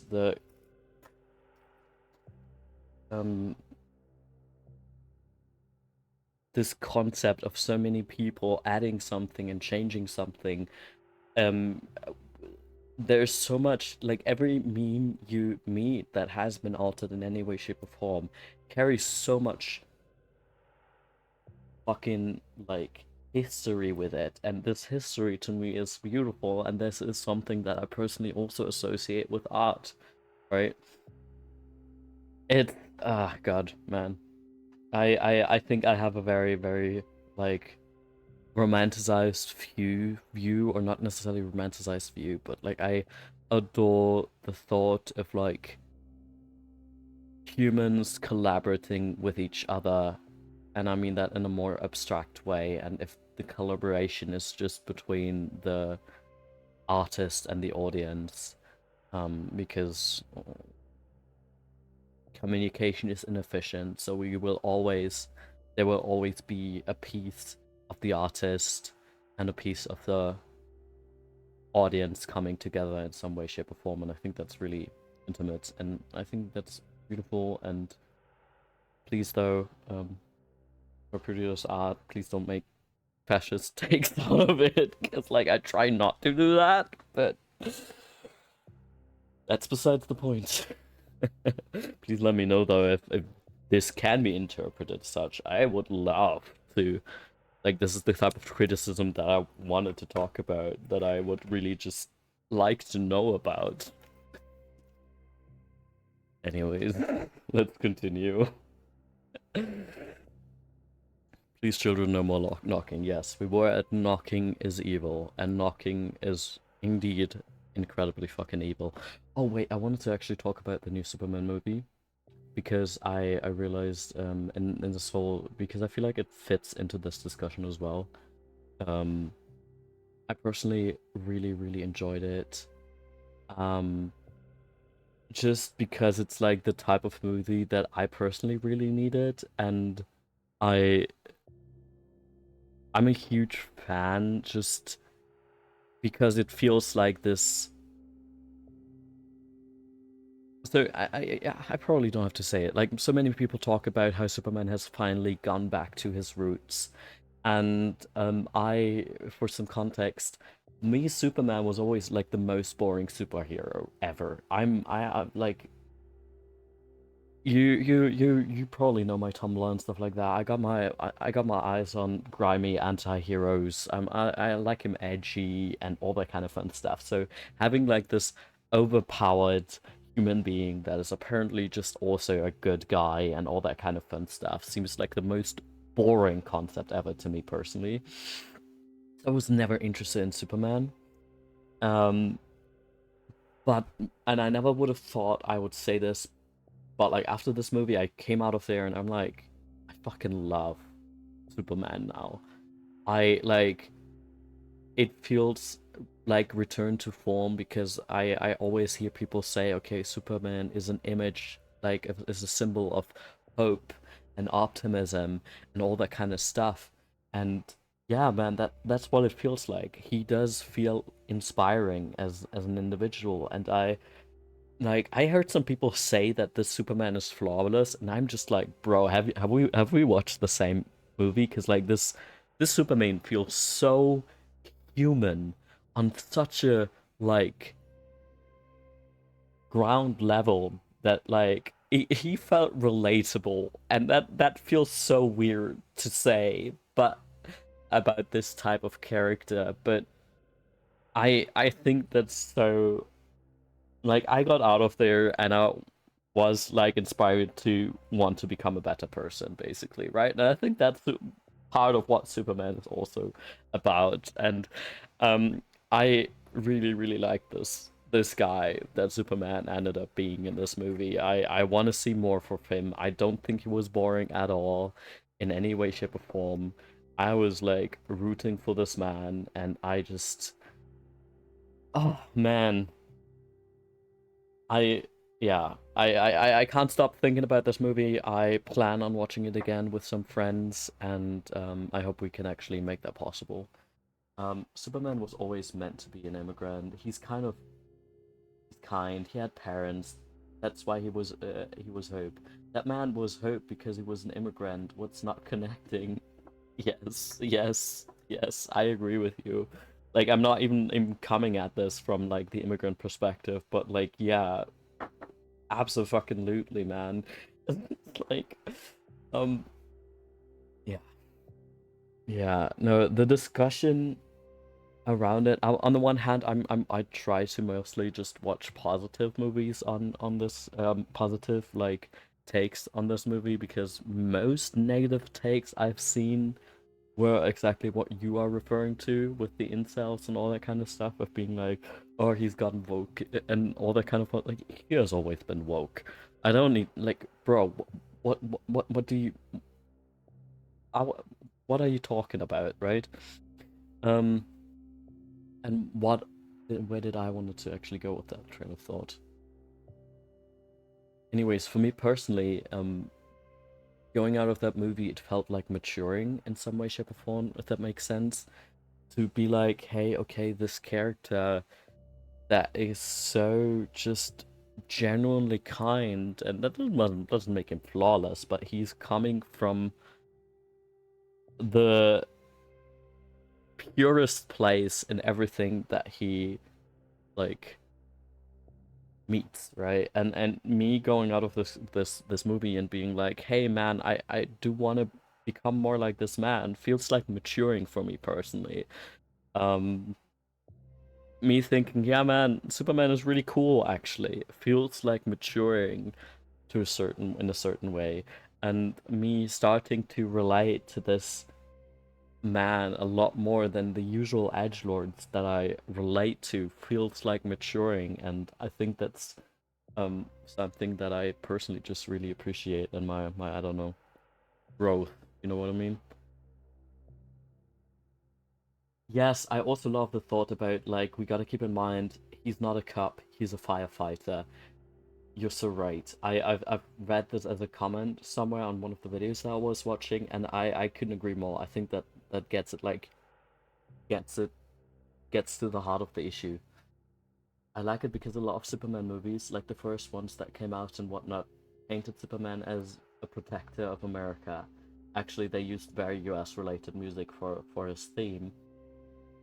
Um, watch the Sideways channel. He talks about how music tells the story. Oh, I love Sideways. I haven't seen a videos of Sideways in years, I think, but I remember the name and I do remember really liking the videos. Except America is very imperialistic, so it all went downhill with how people view him as a story. Yeah, of course, like, yeah. he is filled with Americana. Is that the way to say it? And I think that completely misses the point of who is meant to be as a character, and in general, we need to get away of idealizing countries, please. Thank you very much.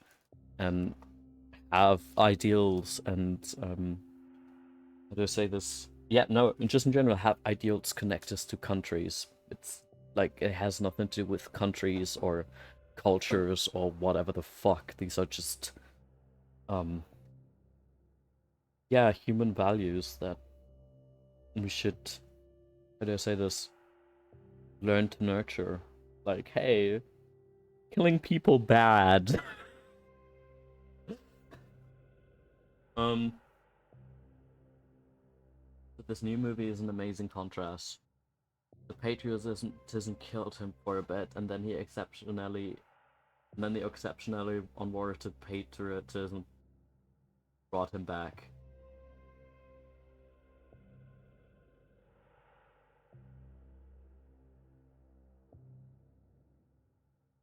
I'm not sure if I'm fully understanding this sentence. Does it mean like, okay, so the patriotism made him uninteresting for like the original audience, and then people like put even more patriotism on him, so now the quote unquote the not original intended target audience is kind of appropriating it for themselves. The jackboot method. I've never heard of that one before. This does not ring a bell at all for me. I'm sorry, I'm snacking blueberries in the, because it's just like me being like, oh yes, interesting. Tell me more. I want to learn more.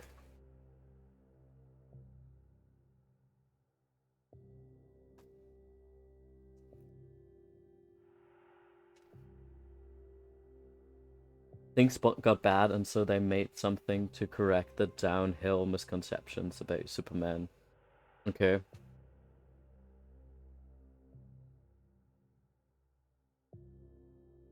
Hozier reference. Okay. I do listen to Hozier sometimes, but no, in no way, shape, or form that I know, like, the details of this.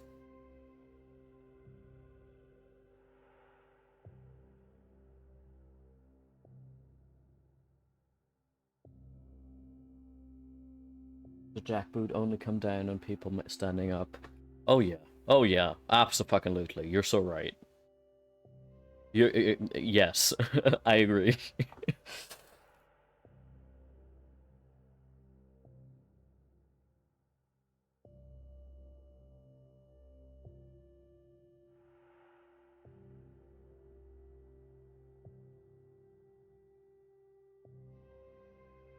Side note though, I love that interview scene with like Lois and Clark. Just it was so well written, and it was so like, oh god, no, I really love that scene. It made me like very excited the whole fucking time, and him like slowly losing his composure and all that kind of stuff, and it was very cathartic.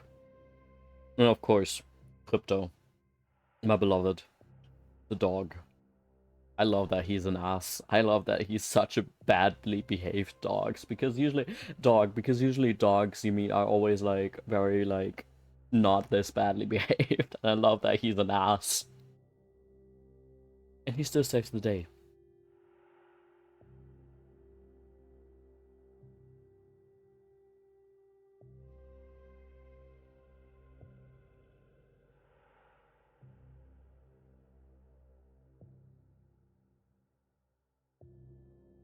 I can't take any more knocking.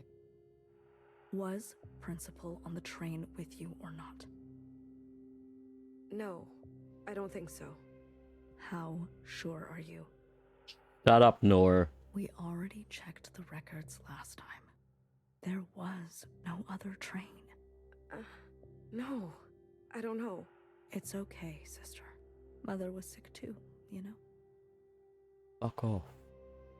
Sometimes when it got really bad, she'd start to mutter in tongues. Even I couldn't understand her. She'd walk around late at night, sleepwalking. She'd slip away from reality all the time. Basically, we got to this weird point where Superman was becoming pro-American, which he's not supposed to be. Yeah, absolutely, he was. Like, I feel like, yes, with his, like, the way, the farm boyness and Kansas and all, like, yeah, sure, he is deeply, like, influenced by America and the way he grew up, right? But, like, that does not mean being pro-America. Those are two very separate things. Originally he's almost completely supposed to be... Originally he's almost opposed by the government. He's hated, doesn't care for them. Because, again, he's a firefighter, not a cop. People are in trouble, he's gonna help. Sorry that he speaks English and has a Midwestern, blows my mind that he's considered Midwestern, but I don't know the real accent. Yeah, so... God, I am so frustrated. So my ex was actually from Kansas, right? I have been to Kansas at the beginning of this year. I would love to talk about these things with my ex, but no, he breaks up with me. Sorry, I'm still mad, and I'm not gonna take that madness away from me specifically because it was, I was in America, man. I flew to America to a very heightened time of, like, trans people coming to America, and, like, this man fucking breaks up with me a week before I was actually about to leave. Anyways, the nerve, exactly. I would, what I'm trying to say is I would love to talk about these things with him as well, just to have, like, some more cultural context and stuff, but that just means I'm gonna associate my favorite hoodie because it's very comfortable and I bought it in America and it's actually Kansas Jayhawks hoodie. And I'm gonna stop associating it with my ex and instead associate it with Superman because it also has Superman colors on it because it's the Jayhawks, right? So hell yeah. Anyways, side tangent. I'm like this. I really love the comparison of, like, he's a firefighter, he's not a cop. Holy fucking shit. And yes. Sorry that he says Ope and makes better barbecue than you. And he'd still save your ass, absolutely. Superman probably owns one of them. Please. I need to... Maybe I should start completely associating these memories now with, like, Superman and draw him in, like, one of those sweaters and stuff like that. I really like the sweater, right? So I'm not gonna fucking let my own hurt ruin the sweater for me. But this might be a really nice way of recontextualizing it.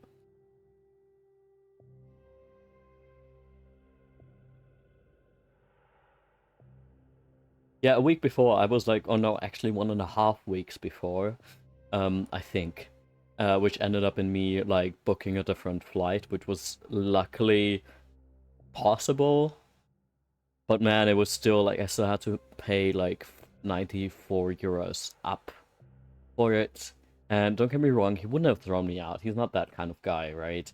Like, I could have spent the week there, but, like, seriously, man, that would have absolutely fucking ruined me. Like, yeah, sure, you just completely broke up with me out of nowhere. Instead of, like... God, no, this whole situation has been so unhinged. Seriously. I have given this man grace for, like, the whole month after we had broken up, until he actually started lying to one of my friends about the whole situation, and I was like, seriously, man, I'm like, no, I'm done with this shit. I dodged a bullet. Thank you for breaking up with me. But man, sorry. I'm gonna stop talking about this now. Especially without medication. You didn't know her. Based on my observations, it's safe to say that you inherited such sickness from her. I just want to go home. Yes, I know. That's why I'm here. Youngest almost walked in during my time with them. I really like the shot of like Iris suddenly being right behind her. And just in general, once again, like these memories all merging into one. Knock. Knock. Not the visits. Not the threats. Not even the smell of my singed skin. I swear, the knocking will be the end of me. Well, it makes extra sense for Iris, for example, because in the beginning we start packing, right? And we mostly encounter her parents through the door, through them knocking and trying to get her attention, stopping her from like actually trying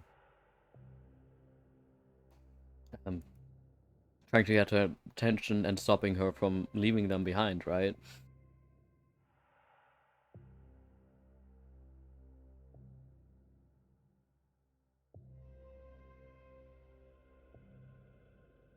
I love the way of Sunman. The wave of Superman edits, and then this new Superman movie. Yes, I'm just, yeah. I really appreciate. I love that this movie exists because I think it's kind of a little bit the Superman that we needed, we need right now, or that I needed right now, and I'm pretty sure I'm not alone with that. And yes. I never thought I would say this, but I really like this dude, man. I gotta be honest, but that's once again me. We're gonna like move from philosophical discussions to shipping now. I was shipping Lex Luthor and Superman a little bit, mainly because I do have a thing for enemies to lovers, where specifically one, like the one of the two, is obsessed with the other to an unhinged, insane degree. And well, Lex is exactly that, and I'm like, bro, you're down bad. You're so down bad. I'm so sorry.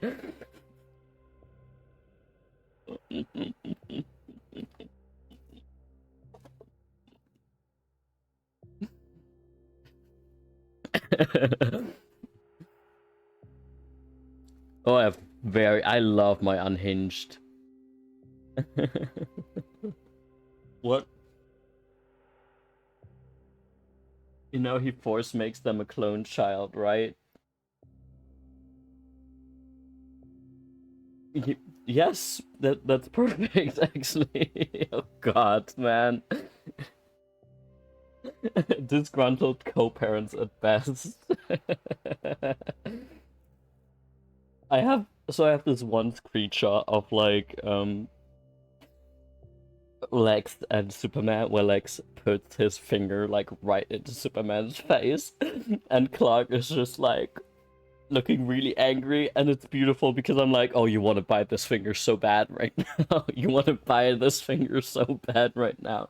And I both need that as like a way of like anger about the whole situation. Of course, I think it was it when Superman barged in because of Crypto? I'm not entirely sure, but and also sexy times. Maybe you should just suck on them instead of biting the finger. Bite it off, maybe, indeed. Crunch, crunch, knusper, knusper.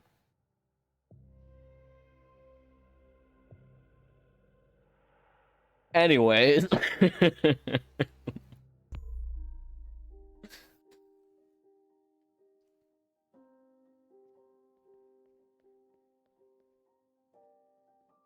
I really like this bike on this balcony, honestly. I can't even tell you why. I think it's really cool. I like bikes in weird places. If it's even a balcony. I mean, it could also be like a terrace or something, but I'm not entirely sure. I kind of just assumed that this flat is part of like a bigger apartment building, basically. Here's Miss Whale. God, it looks also this way looks like it has such nice textures, right?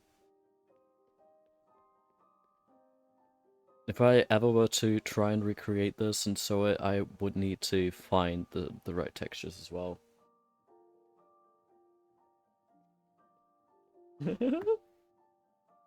This Lex Luthor wasn't even properly obsessed. He didn't even know who Clark Kent was.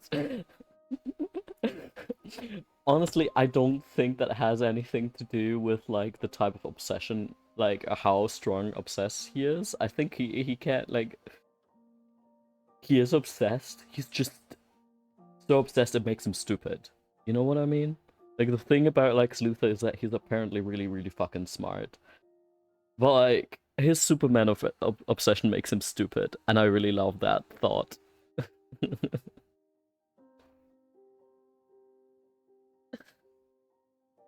Yes, you're in love. You're in love with me. So in love with me that it makes you dumb or something. I don't know. Or you're so obsessed with me that it makes it. I don't know. It wasn't. I'm trying to refer to this one Tumblr post. I assume. I assume it's a Tumblr post. I'm not entirely sure, but I hope you know what I was referring to.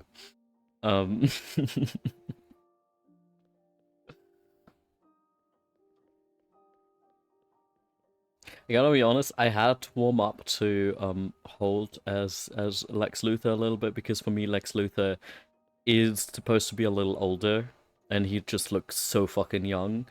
But still I really liked it and I really loved the dynamic between these two. I was having so much fun.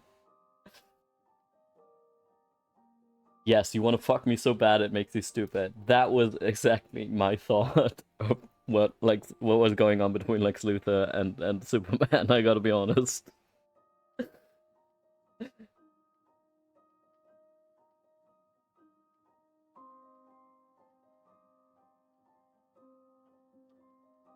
All you see is Catherine the Great's husband from the show.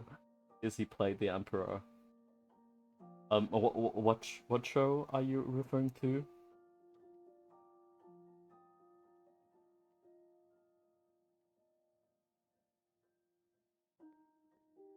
He was a fucking tool there too. I I admire like Holt for like I don't know. I really like his roles just in general. It's just called Catherine Great. Okay. I've not heard of this show yet. I don't know anything about it, but that's fair. It must have been so much fun to play Lex Luthor. Like these are the type of, if I were an actor, right? These are the type of roles I would love to play. Just like unhinged supervillain type roles where I'm like, this must have been so much fun. I want to hit Lex Luthor with a pan. Yeah, and he deserves it. Yes. And I expect him to, like, if he were Superman, to hit him with a pan. He of course would not survive this, I think, but would also moan. I think he would be like, like this is actually exactly what he wants. I don't fucking know.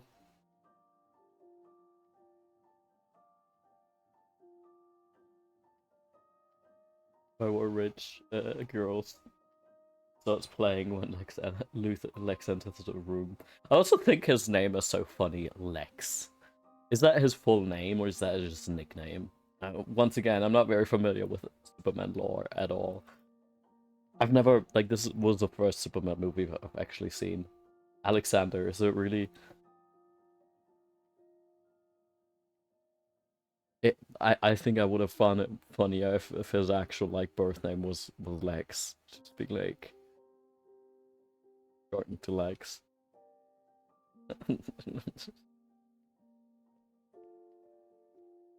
Sounds like a stripper, that's fair. Yeah, you're right. You're so right. Anyways. Youngest, what are you doing on oh okay. You do. It's very it's a movie that like helped me bring how do I say it? It brings back hope in some way, shape, or form, or more of a like positive feelings, because a lot of the things going on in the world is pretty bleak right now, right? And this is not something anybody can tell you is not happening, or is not like you can fault you for feeling hopeless in some way, shape, or form. Or nihilistic, or you can just call it that too, right? But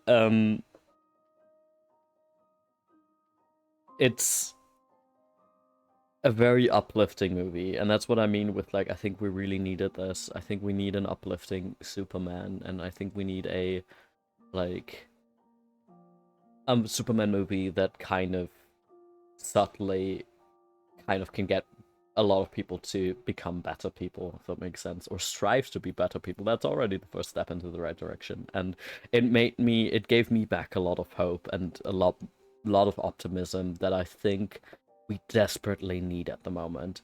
Not optimism in the sense of like, oh yeah, we should ignore that everything's bleak right now, right? But like optimism in the sense of like, hey, yes, the world's dark, but that's not an excuse not to be kind, you know? That's not an excuse to not try to become a better person and to try to make the world around you a better world, you know? And to like give up hope, or to like stay static. Mostly likely bequeathed to him by Bruce Wayne, Oliver Queen, who canonically run in similar circles their whole lives. It's like, I don't know, it's just so funny to me that like, I know we are the audience, right? But like in this universe, we would be, of course, just like average people, right?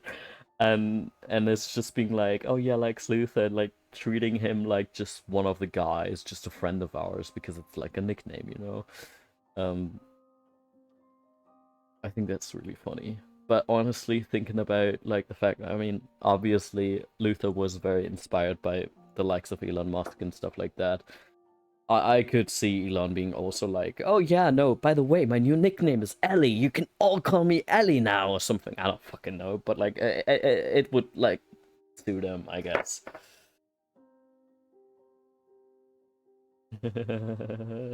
Goodbye, ick. Yes, ick. Yeah, it's very icky. Don't get me wrong. But yeah, wash away that ache and go take that shower. It sounds like a good idea. I hope you have a good start in your day, and in general, a great day. Thanks for sticking around and procrastinating.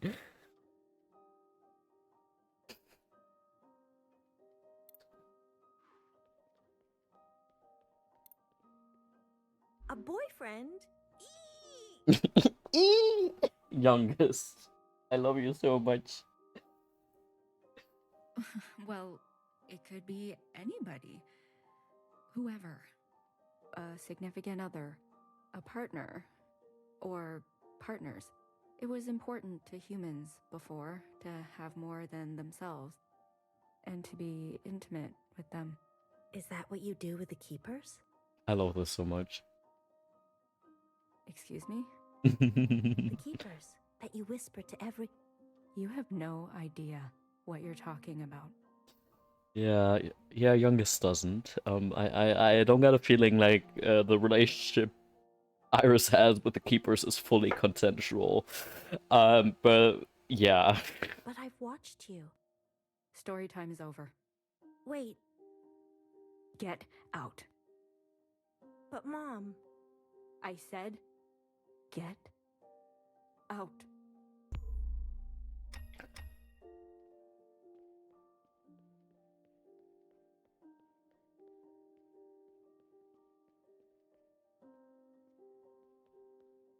Kind of missed the rain. It's also interesting that I think before, in the past memories that we've been here, not necessarily in this chapter of the game, but like in previous chapters of the game, there was actually a house wall that we could see, right? And now it's just like this orange light, this constant state of sunrise, sunset, or it's really just we're in the middle of an occupant or something. I don't know. Come on, we go through.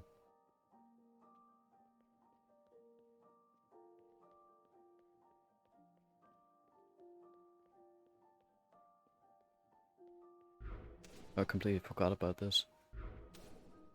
We haven't done this since the first chapter. Like, this is weird that it now suddenly brings this up. I just asked a question. I know. Your mother's been through a lot. Now picture Zhao being the dad again. She never gets angry at anyone else. That's not true. Not like she gets angry with me.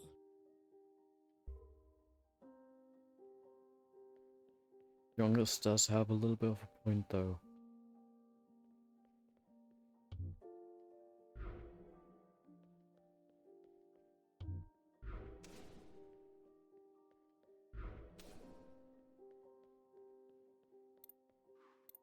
How does she know?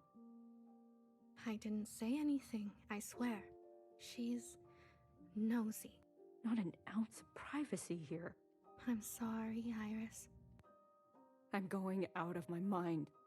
Why don't you tell them? They are children. What can they understand about sacrifice? To them, this place is just all fun and games. Maybe more discipline then. Yes, that's how I was taught. It's for their own good. And it worked so well for you, Iris.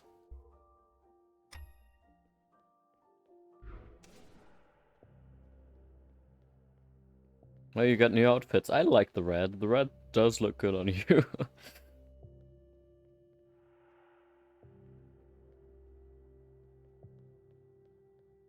Hey, Mauve. Do we want to have a staring contest? Electric shock wrist. Would be a shame if somebody gets shocked. Hey, Nor. I've come with good news. I don't believe you. I've been given orders to let you go. That's not funny. Watcher, look at you. You're barely recognizable. You've suffered enough. Guard, disarm the security systems. I can go? Yes. Tread lightly, Watcher. The world out there has drastically changed. There is just one thing I need from you. What is it? I need you on broadcast to plead guilty. Just confess that it was all your idea. There's a few sentences of apology and then some hailing the provisional government. I've written it all down for you. It will be easy. Oh yeah, nothing. This is absolutely nothing. You ask me to lie. That's not what I said. No, that's what you're implying, though. You ask me to unknow, unsee. I give you choice to end this excruciating and unnecessary suffering of yours. Principal could have had you killed at any point. Any. This is just a small expression of gratitude she requests. Small. Yes, small, but significant. To put the past behind us for good. Okay? If I do as you say, what will happen to me? You will be granted amnesty. You'll be escorted to Old Town quarters where you will be reset with a new identity, new function, and where you'll get to live peacefully and quietly. You'll meet new sisters, find new hobbies. And if I don't? It'll be exactly this. You, here in this cold, awful hole, with nothing but your thoughts to think. For the rest of your life. What will it be? No. Watcher, I beg you. No. Guard, you know what to do. Bonk. You never learn, do you? After all this time, the world is complex and requires a complex response. I lied, Watcher. Oh, who would have thunk? You never, like, whoa, you lying? What? If you don't confess, it won't be exactly this. It will get much, much worse.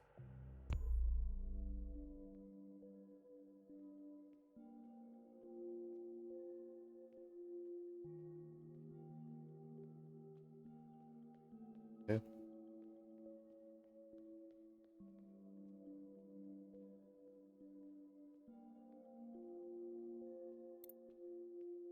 Okay, should be enough drinking water for probably the next 8 days. You know, you'd already be dead if it wasn't for me. You and this survival operation. When does it stop? 你究竟講緊咩啊？ Look at you, spending the rest of your days scavenging supplies, hoarding plastic bags of all things. And what are we gonna do with all these napkins? I do all of this for you. Did I ask for this? 屌你老母！ Enough of this. Always a martyr. Everything you do is for Hong Kong, for your mom, for Iris, for me. 淨係識犧牲. All these decades living with you, and I don't even know who you are. I don't even know if you know. Just for once. Can you be selfish? Have feelings? Desires? Stop it. People will hear. Who, the neighbors? What do you think that smell is? The neighbors are dead. Forget them. Forget me. What do you feel? What do you want? What a stupid, impractical question. Wrong answer. Try again. These are the last days of your life, Clara. What do you want? The last days of your life. Surely you want. I want you to kiss me. Touch me. Okay, okay.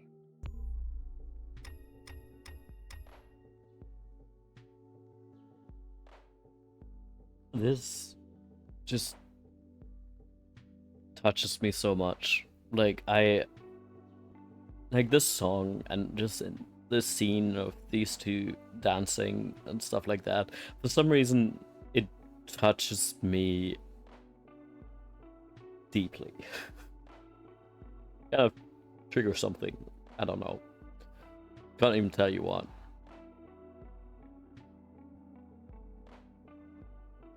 And every once in a while I have an E1 with this song and have to think of this scene and I don't know. It is branded in my brain and lives rent-free in my brain.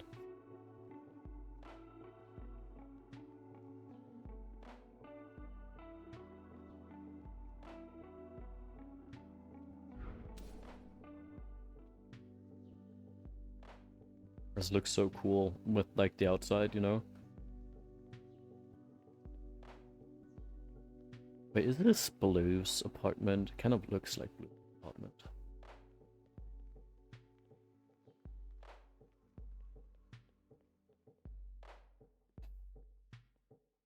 With the horse lobby.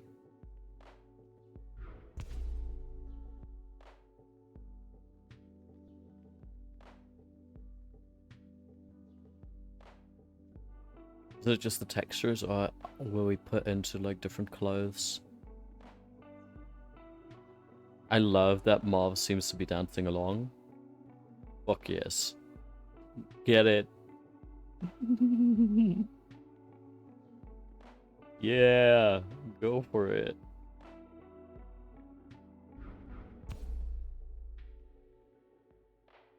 Get it, girl, indeed. Mr. Khan, go up there, okay.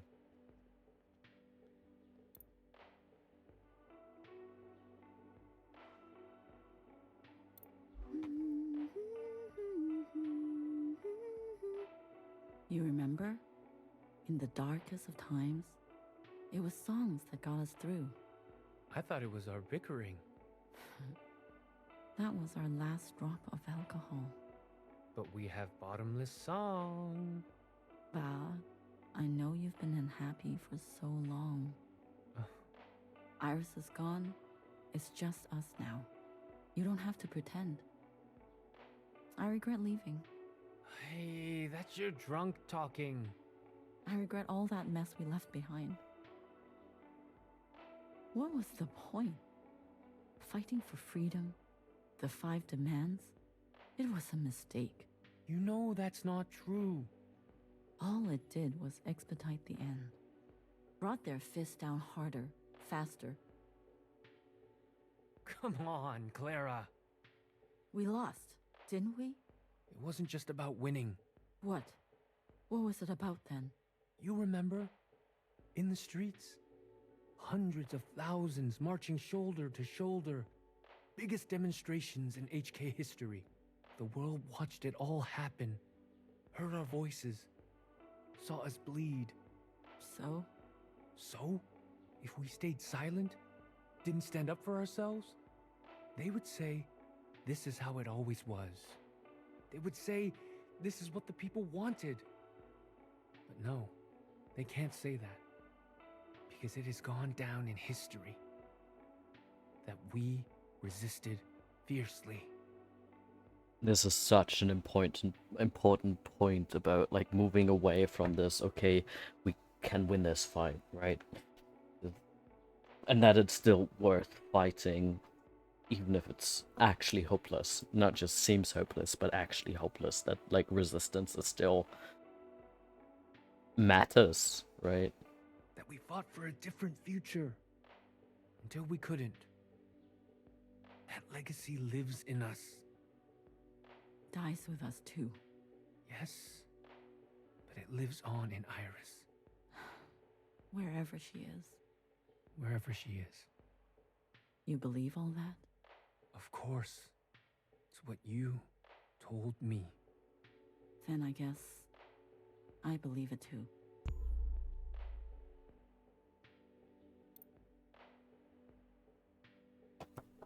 New outfit, Noah? New hair color? What did you say? I'll do it. Say that again. I said, Yeah. Yeah, the purple looked really good on her. I'll confess. You've come to your senses. We're now 3 years in after the All-Mother, I assume, at least. After all these years in here. Years? Finally. I'm so proud. Shut up. Guard, no more doses. Let's get some fresh clothes. Maybe a haircut. Replace those broken glasses, won't you? We need to have her appear just like the Watcher we knew and loved.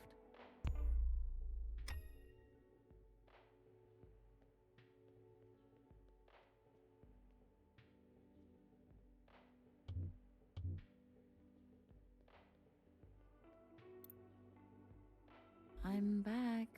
Why did you leave the door open? Yeah. It wasn't easy. No one saw me, I swear. Bah?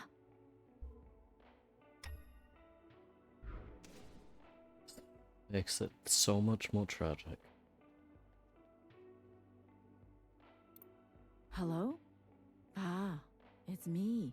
It's just me. There's no danger. No one saw me. 唉，你去咗邊啊？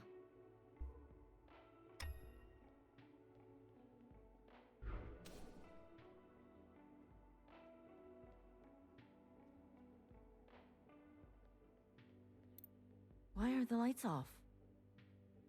There's nothing to worry about. I found more ivy drip. You'll feel better right away.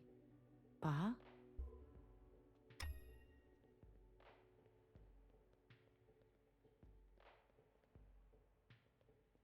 Should we interact with this somehow? Because this like orangey tinge looks like it's just the light, I guess.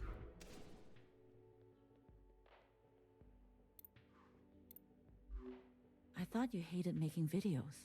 You idiot. How far do you think you're going to get without me? All you have to do is repeat the lines. Simple as that. Do you understand? I do. This is the right thing to do, Watcher. I'm looking out for you. Shut up. Repeat the lines as we practiced. I Trust don't want to me, rip out okay? her hair. Okay. We're rolling.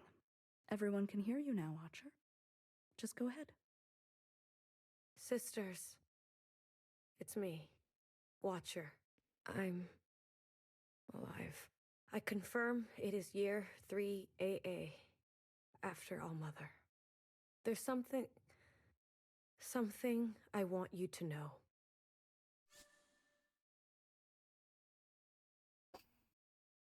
Let's go with calm, I guess.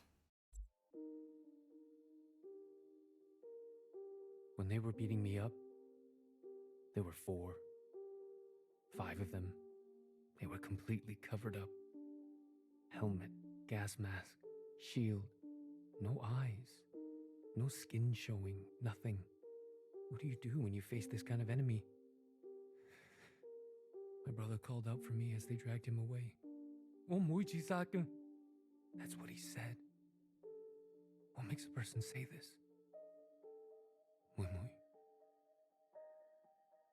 I'm not strong like you. Like your mother.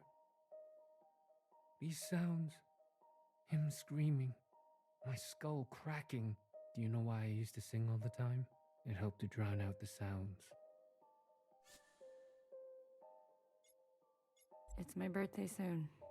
I hate that. Trapped in this body, trapped in this age, trapped in this time. I never wanted to be a father. How could I?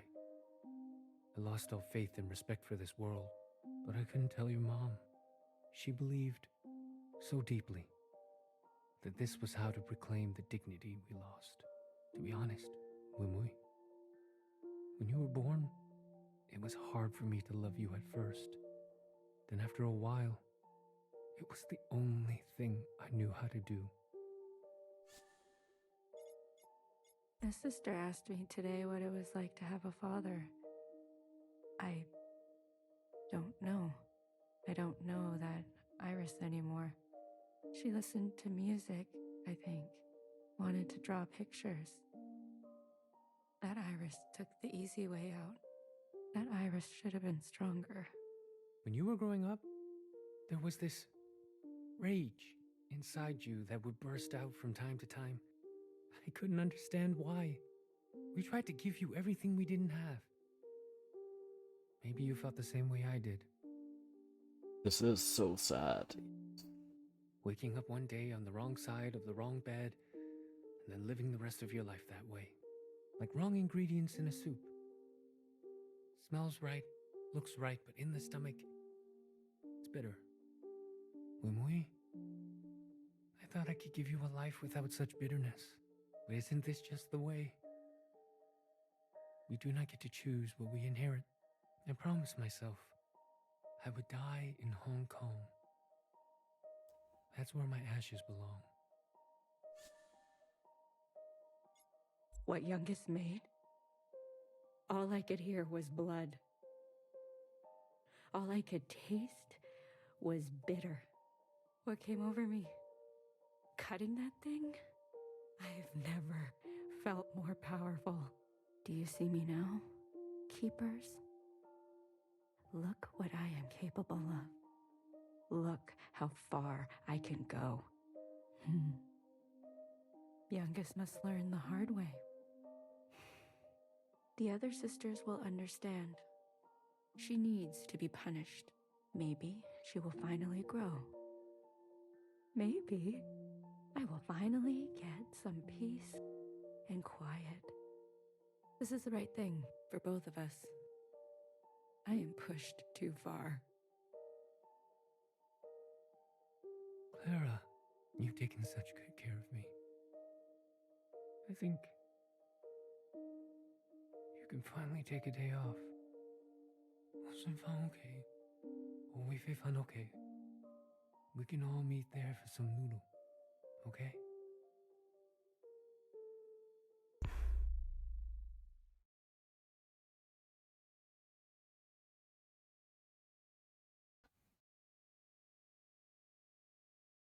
Sorry, this. Yeah, this is sad. um really like other.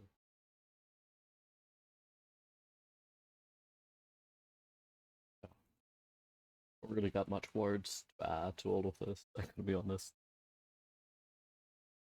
I can't believe you. They deserve to know. You think I was going to air this live? Without so much as a dress rehearsal? You stupid, selfish. Principal is not going to be pleased.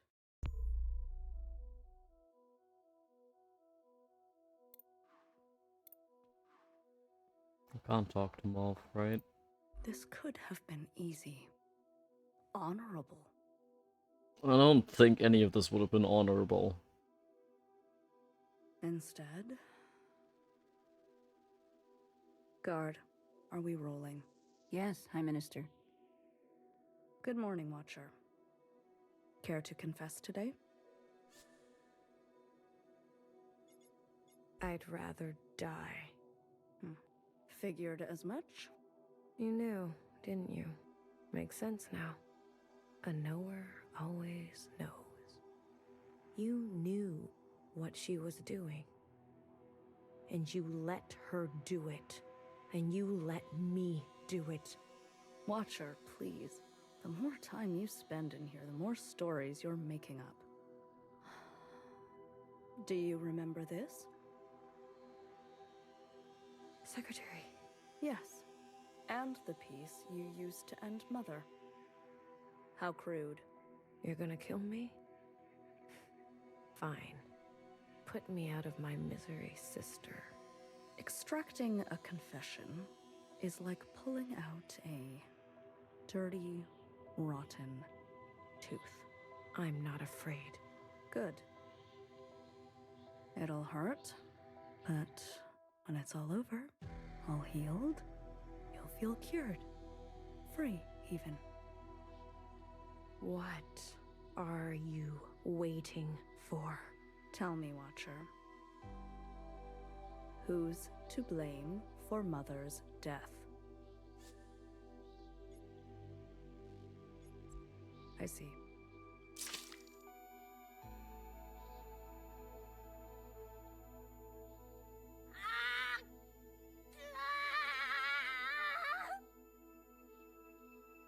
Bro, I'm crying here. Someone knocked on my door. God, kill them. Just kill them. The only valid reason to kill somebody. Do it. I'm so sorry about that.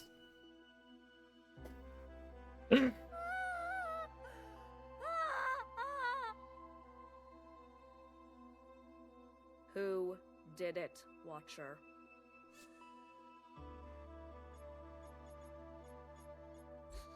Focus on the question, please, Watcher. Mom, are you just gonna stand around? No one cares, sister. But how much do you care for that remaining eye of yours? This will all be over faster if you don't resist. Let's try again. Watcher, who's to blame for Mother's death? Mom! They'll get you too! I hope you burn. A pity.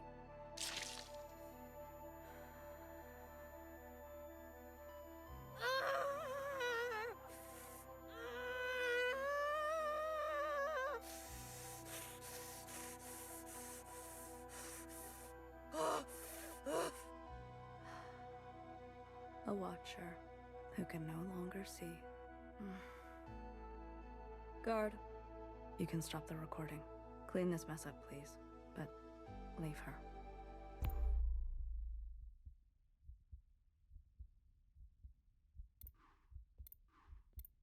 I love that we can still see ourselves, apparently.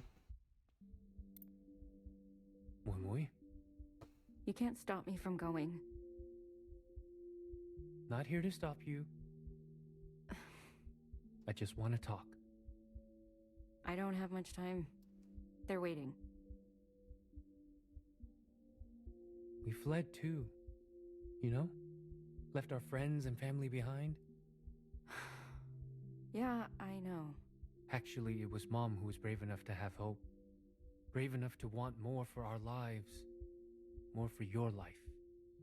Always hard to know when to stay, when to go. Yeah. But when we made that choice, we hurt many people. What I'm saying, Wimui, is that she will come to understand your decision. She's so angry. I know. That's a mother's job.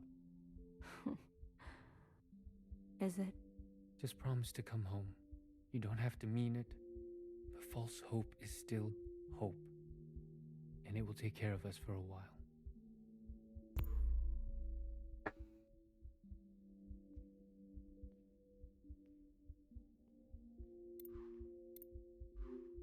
Joe? Mm-hmm. Yes. Maybe you were right. Ooh, you think so?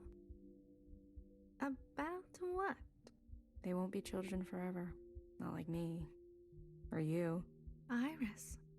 They have a chance to grow. Maybe I should let them. If the Keepers can speak to me this way, I'm sure I can repurpose it. Show them the past. But they may not like what happened.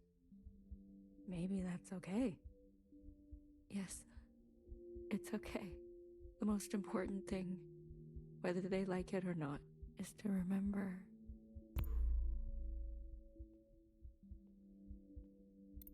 Watch her. Watch her, watch her, watch her. Ah, look at you. You should be dead, you know. Principal asked for your head, but I couldn't do that to my own sister.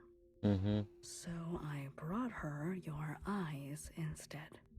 How kind of you. Still warm to the touch.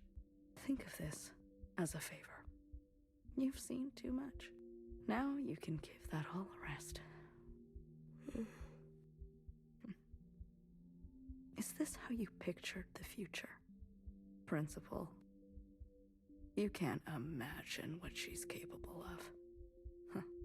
Or maybe of all people, you really can. We were happy before, weren't we? We had our functions, our simple pleasures. We had each other. And now look at us. I guess Mother was right. It is our lot to be bound. Everyone, settle down. Mother, what is this about? Please. I'm asking nicely. You're nervous. Just sit down. Is this about your sleepwalking? Will you let me explain? We are going to have a communion. Yes, a communion. All together. What is that word? I want to share a memory with you. Something special to me. Something special to my mother. A place from a long time ago. A place on the surface? With humans? That's right. Now, close your eyes. Closed? Yes? In 3, 2, 1.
Okay, sorry, it felt wrong to kind of start talking during that scene. I understand how this game is about everything. Yeah, I feel like this is, depending on your own personal experience, you're gonna take something completely different with you every time. And yeah. I'm like so in awe with this game and its writing, and it's just, man. Hey, Lord Phil, good to see you here. Sorry, I'm a little bit. I cried a little, so I'm I'm gonna be a little weirdly sounding, maybe nasally. Can my VTuber avatar please work? Thank you.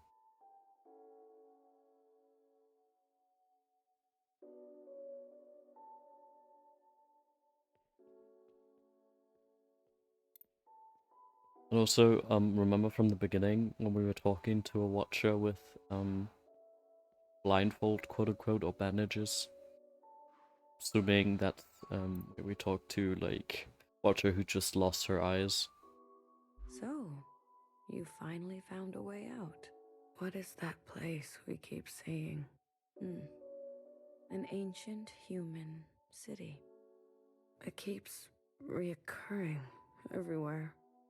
It's an obsession. Does it still exist? In what sense? I don't know. In any sense? I believe that's up to us.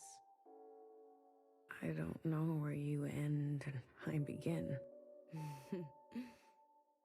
It's messy, isn't it? We've been in here for a long time.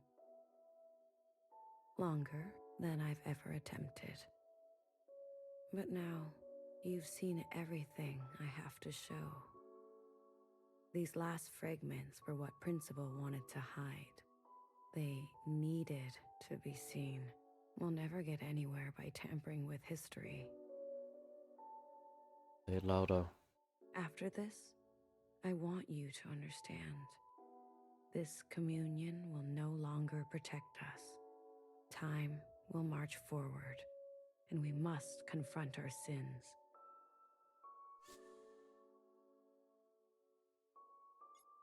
I want to stay a while longer. Remember, nostalgia can be a dangerous thing.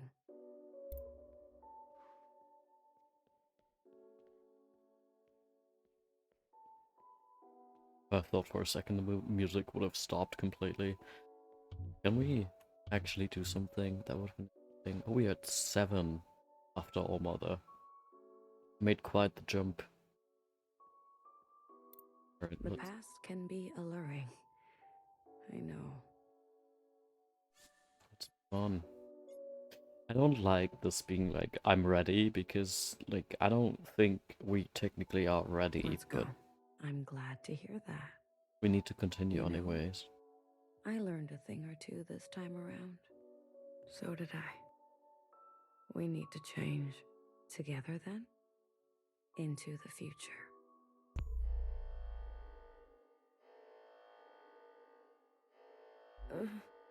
Move? What's going on? You? Sleep, dear one. Bang bang fire. What the fuck? Know her. What did you do to her? Straight to judgment. You haven't changed, little sister. Sorry, Noah, but like,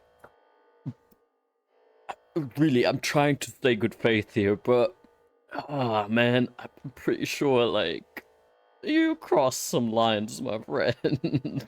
like, I get your angle, but once again, you went way too fucking far. Her eyes. What happened to her eyes? I did what I had to do. Oh, you had to do, yeah, the same way Watcher had to, snitch on Fixer. Right? You had to do it. Come on your feet. I'm here. Thank you, BBF. Baby? The days get shorter, don't they? Baby, is that really you? As me as I'll ever be. Secretary! Don't forget Secretary! I've got them. Don't worry. Baby, your arm.